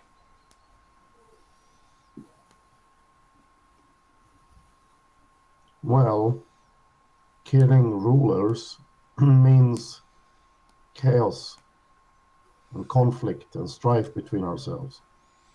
That's what it means. That makes sense. And she is the perfect tool because no one suspect her. Very good. And then he turns to Thror, goes, "Son of Erebor, but why is the target of Lake Town right? Why is this the place that all the enemy's servants are focusing on making as a bullseye?" All I believe is that these events seem to be timed towards the great festival for the battle of the 5 anniversary of the Battle of the 5 Armies. Dragon Tide. Whatever this is, it's probably to tear us apart as allies. So we have a place, and we have a motive, and we have a time for when it shall go off. And we have a who, even, is the killer. We have an extra motive as well. Please tell. It's the trade hub of the Wilderland. If that goes down, then all trade goes down, virtually. Very well spoken. So, you have said, looking at Thror, that you have gone not dawdling around, but found evidence, found the source, found proof of what is happening, and ways to treat Ankle Biter. What have you found? And where did you find it? And what did you unlock and set free in your recklessness? I bring out the scrolls and I start taking them out to show them to Gandalf, and I start reading them, like acting like, I know what they say. Like, I think this right here means that, You think? You do not know. You simply think. That is how we are going to save the free peoples? well, let me roll my lore and see what I see what I see what I think. Yeah, uh, I I think with an 11 here that I know I know that this is exactly what's come to be. It's written right here on the text. This has been foretold in this ancient text. These are recipes for evil sorcery. Things that should not have survived. Things that should be destroyed. Lore that should not be remembered. That you have carried all across Middle Earth. Well, is there anything in here that can help my prince Legolas? Have you heard of the dire news of him? I We need have. assistance. I've rushed here with great haste to meet with you, so that you will provide me with the knowledge to save my lord. Thranduil has sent many of emissaries on out. In fact, they made a camp outside of this tower. Didn't leave for many weeks. They did the same to Lothlorien to try to force their hand to influence. Galadriel couldn't stand it and decided to take a trip on up to Rivendell to get away from them. I do not know. I will have to study this quite a bit, but I need to know. Where exactly did you find these? We found these scrolls in the Tower of Tuor Drog. His jaw drops and he kind of coughs a little bit, and he's like, as he was smoking, and it's just like little puffs, almost it looks like music on a staff coming out of his mouth.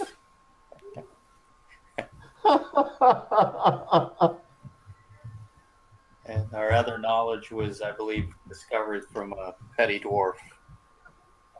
It was in Lake Town. The petty dwarves were from thousands of years ago, but you found that actually in Erebor's vaults, Okay. and it was attempted to be stolen by Right. a unknown party, Okay. and that your investigation was blocked from you, if you remember, by the master of Lake Town himself. Right. He claimed a goblin did it and had a dead goblin sitting at his feet.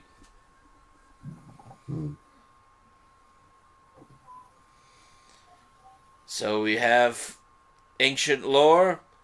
We have spells from Angmar that crossed over to Dol Guldur. You have been busy.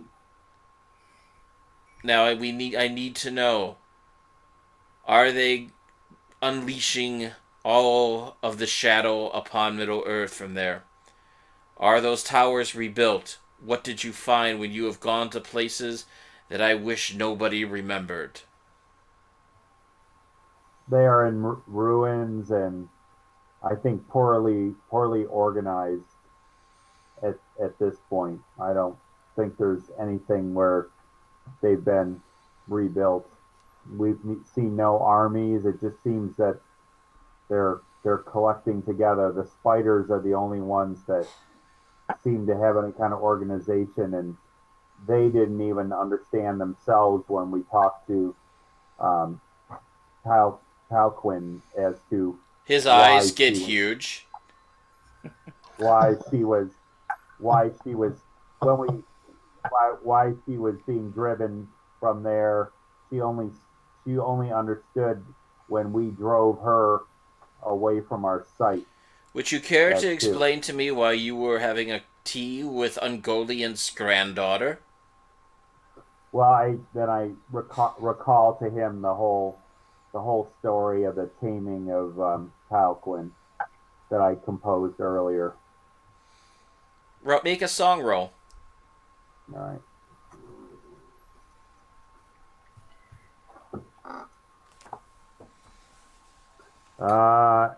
As usual, Ella Brimborn gets a 12.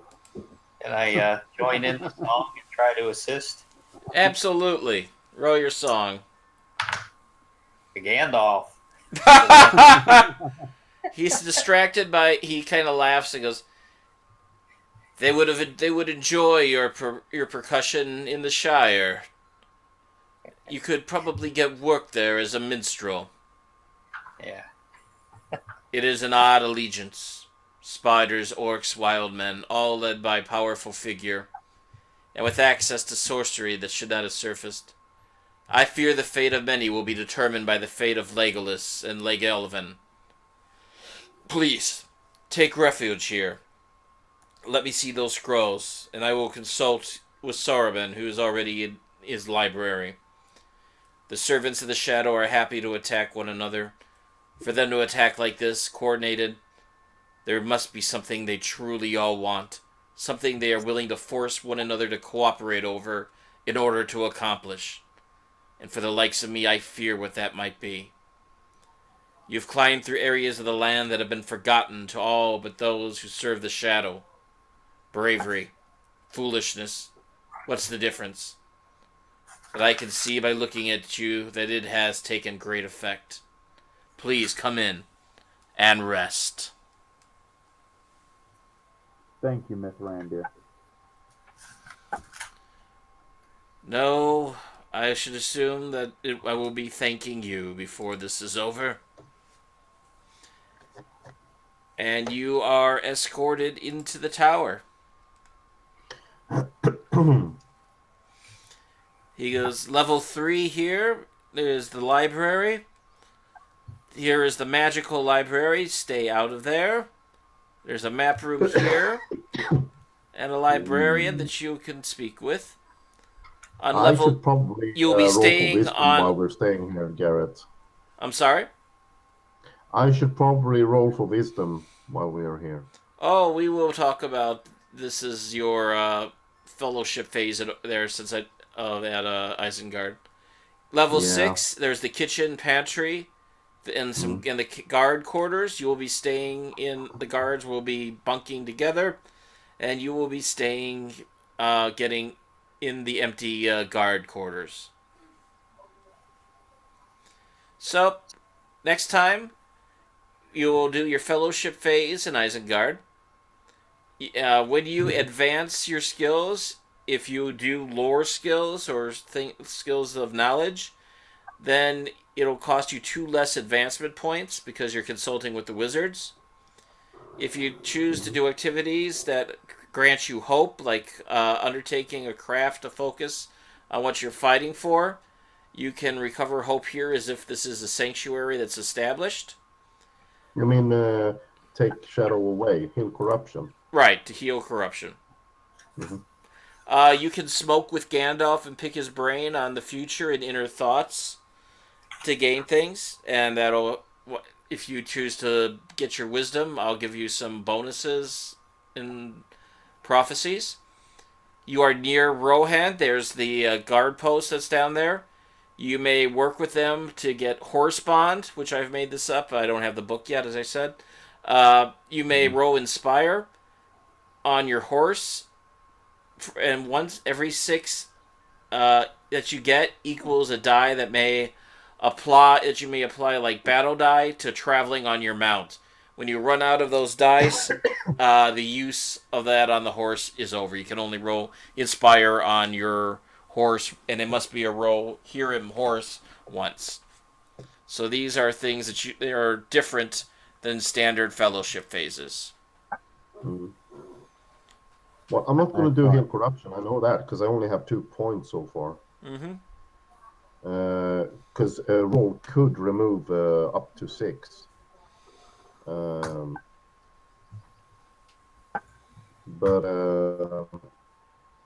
could Gandalf give a bonus to heighten riddle, for instance? Yep, I'll count that with smoking with Gandalf. You to spend Right. time smoking with him and learn the art of riddling better. How many undertakings can we do? 1. 1. Okay. You're gonna have like 3 weeks. So we get 1 experience point for the session. You get 1 for the session and 1 for writing in the journal on the Obsidian portal. Yeah, I haven't written 1 for this session yet, but I will. And so at the beginning of next time, it will basically, once you have all that calculated, you can spend your points, talk about your time here in Isengard, and take care of the narrative, and do whatever you want to do to boost your stuff. Cool. Since it's the year's end uh, session, do we get extra experience then, or Actually, it just the isn't 1? because you guys took this as a bonus thing. Dragon Tide is still away, and you guys are going to get to be part of that. Okay, cool. You guys kind of just got crammed more into the year. Okay. Well, I've almost maxed out my skill groups. I lack 4 points, so that's 14 to use on skills. I got a better points to spend. 16 altogether. Wow. I was going to ask you, because I didn't ask you, but the role I did on Persuade, a great success, Garrett. Oh, definitely got a mark on that. Could I use Trusty there as a trait? It's the 3rd pip. Yeah, I have no problem with that. Yeah, so I figured it, but I still wanted to ask because right. One should ask, you know. Yeah, I'm just pondering what to do, really. And you guys can take the time off for the next month to figure that out. And the next session will be April 9th. Okay, April 9th. Yep. Annoyingly, I'll have 1 experience point less than I need. I used that 1 to get the Kirith Eldar, so I'm not going to be able to raise my sword skill, nor valor, nor wisdom, because I missed sessions as well. So, but if you do go back and you write a journal entry about what your character was thinking about or backstory, then you can still get I'll have plus. 5. You can still get a +1, but you can only write 1 journal entry per session that was held. I know, and that's why I only have max 5. But that's okay. Having long years of adventure will mean that I know. I thought you guys were going to rest. You're like, nope, we're going to go off to the Marsh Dwellers. Get the treasure. I'm like, okay, here you go. Let's go get Marsh Dwellers. There you go. Yeah, but I mean, I was fine doing that, really. Mm-hmm. It's all the other choices was just, we have to do this. We have to do this. We have to do this, you know? When one is busy being a hero, one doesn't have time for anything else.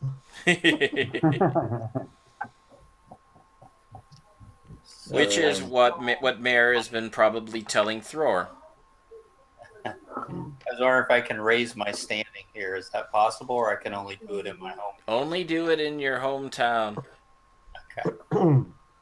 And that's why it's important to be able to go home at Yule. After the Dragontide thing, during the winter, you take the winter off, and that's why it's important to be able to go home and be able to blow a bunch of money and raise your standings and maintain your standings there. So this is an extra undertaking because when we get back, we get the fellowship phase. This is an Or this is an extra undertaking of the year. Yes, you guys okay. got gave yourselves a bonus one. Because I was Yeah. gonna let you hang out in Erebor until like Dragontide. You're like, nope, we're gonna go off and do this. I'm like, okay. Yeah, it's fun. No, it's good. I'm glad we did. Yeah, I mean, to get knowledge here is great. I mean, I'll certainly do that. And was that encounter challenging enough? I mean, it Yeah. was for the group, I think, but I was lucky, as I said. I mean, I didn't get hit that much once. Yeah, if I it got wasn't one- for all those eyes, I mean all those Gandalfs. Yeah, that was just silly. I've never experienced that. Oh, what was that? 4 or 5 Gandalfs in one combat? Well, that's about the 6 But or 8 eyes they did last time. yeah, something like that. And then I rolled like 3 eyes after that. So uh, it switches. It's a die of doom. I was doing very poorly by the time the second or third round came along. Like in general, I if I really wanted to save the character, I would have cowered, but I just decided to go in anyways. And if he was gonna die in there, he's gonna die in there because I had taken three hits like right away, so I was well below half my endurance. All I needed was really one more good shot, and I would have been, dead after taking the knee the one time. So I think that was pretty challenging. Which leads me to the next part of the talk, which is that you guys should really think about combat actions and not just swinging your hammers, if you know what I mean. Yeah. Intimidate foe can be very useful, Inspire. which is why I try to use it. And if you have Inspire or Song, you can bring endurance back to the party. Okay. And I have underlined Inspire, but I'm not going to take the special actions all the time because you guys don't. Do you understand? Yeah. So the 3 actions you can do in combat, or 4, you can make athletics rolls to get where you want to go. You can intimidate your foes with awe or battle.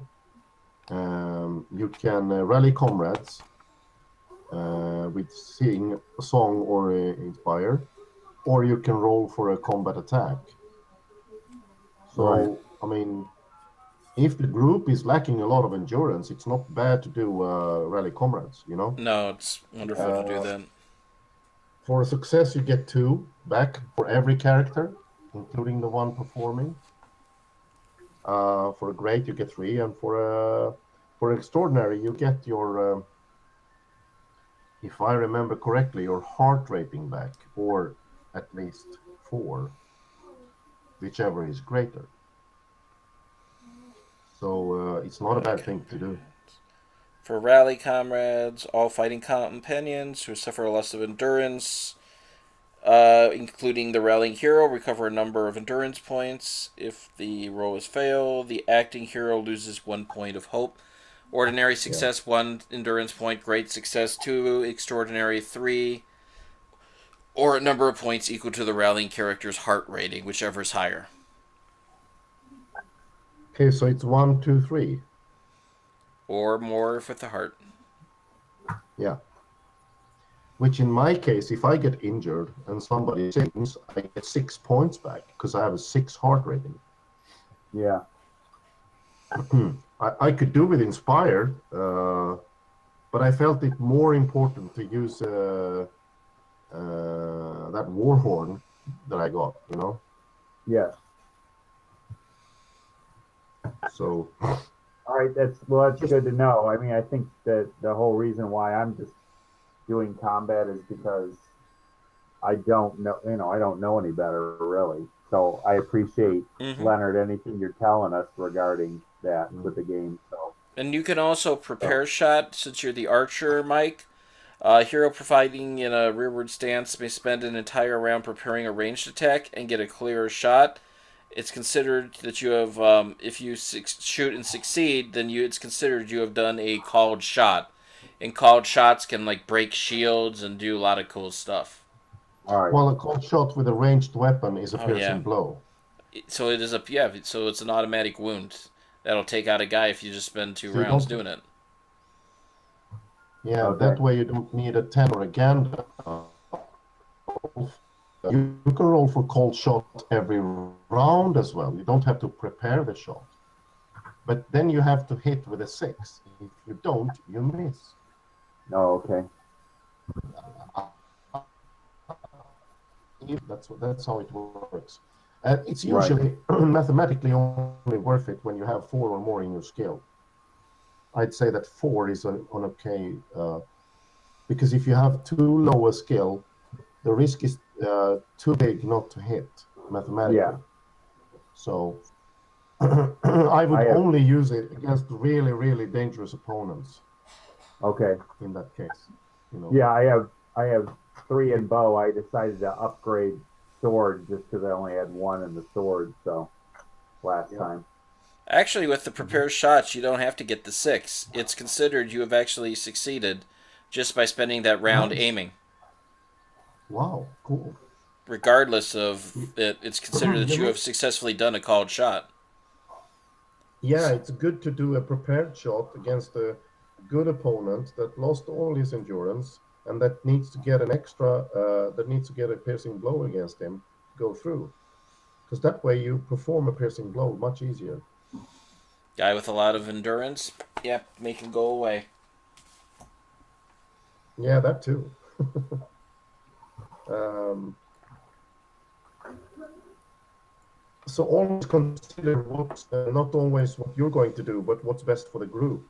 Um, and sometimes you can take protect companion. Like if I do that with Thor when he is in danger, I can go in and take his blow, and then that attack that hit Thor goes against my parry, which might become under his attack might become under the value, so he yeah, misses me and therefore misses Thor.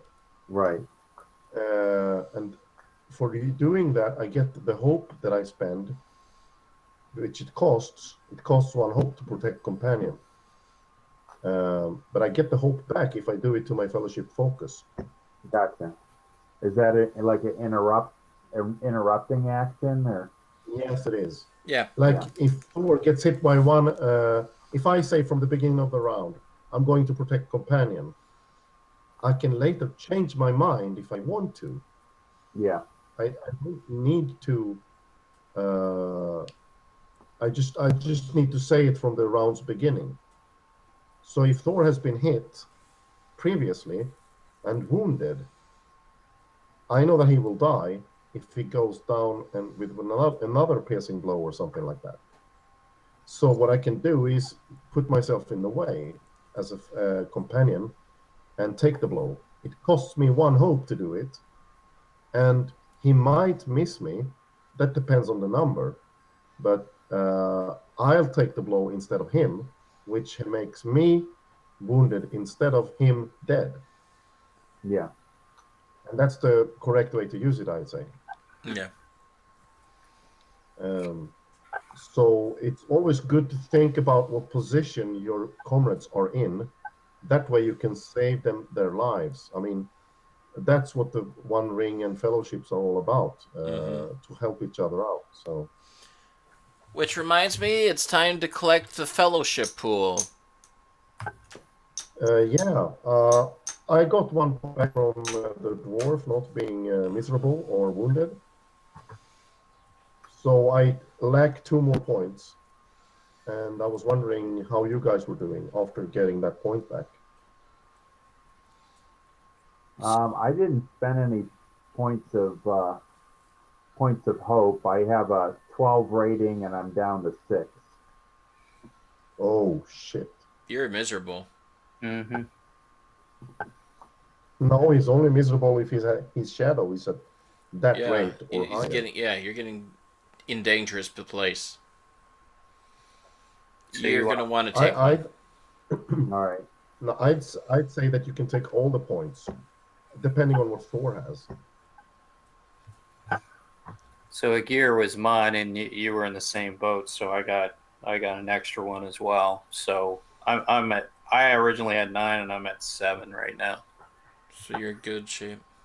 So um, What's your shadow? 1. Okay, so you have 6 points in storage, basically. Right. I'd say that Elabrimbo, you take 1 point and Elabrimbo the rest, That's or maybe 2 and Elabrimbo the rest, something like that. so you get 3, 4, 5. So yeah, take 4 back, Alabama. That gets you to 10, right? Yeah, correct. Yeah. Yeah. I'll just take 1, and that'll put me at 8. Yeah, I only used one during the session, so I was only down 3. Okay. So I got one back, so I'm back at the 13 out of 15, but that's okay. I only have 2 shadow points. As I said, I mean, my character is loaded with hope. Well, I my built him as an heart hero. That brings a lot of endurance and a lot of hope, and therefore more protection and more help with the dice rolling. did we have So anyone that was a warden? no, I don't think so. So I think that the Beorning was a warden, right? Yeah, August Yeah, was. Ogbert was. all right. Is he still in the campaign? No, Mike is got is go is stepped down from the campaign. He Okay. It's hard for him doing monthly campaigns where it spends like half the session trying to remember where everything was, is what had Mm, happened the month. He's more comfortable with yeah. weekly or every 2 week campaigns.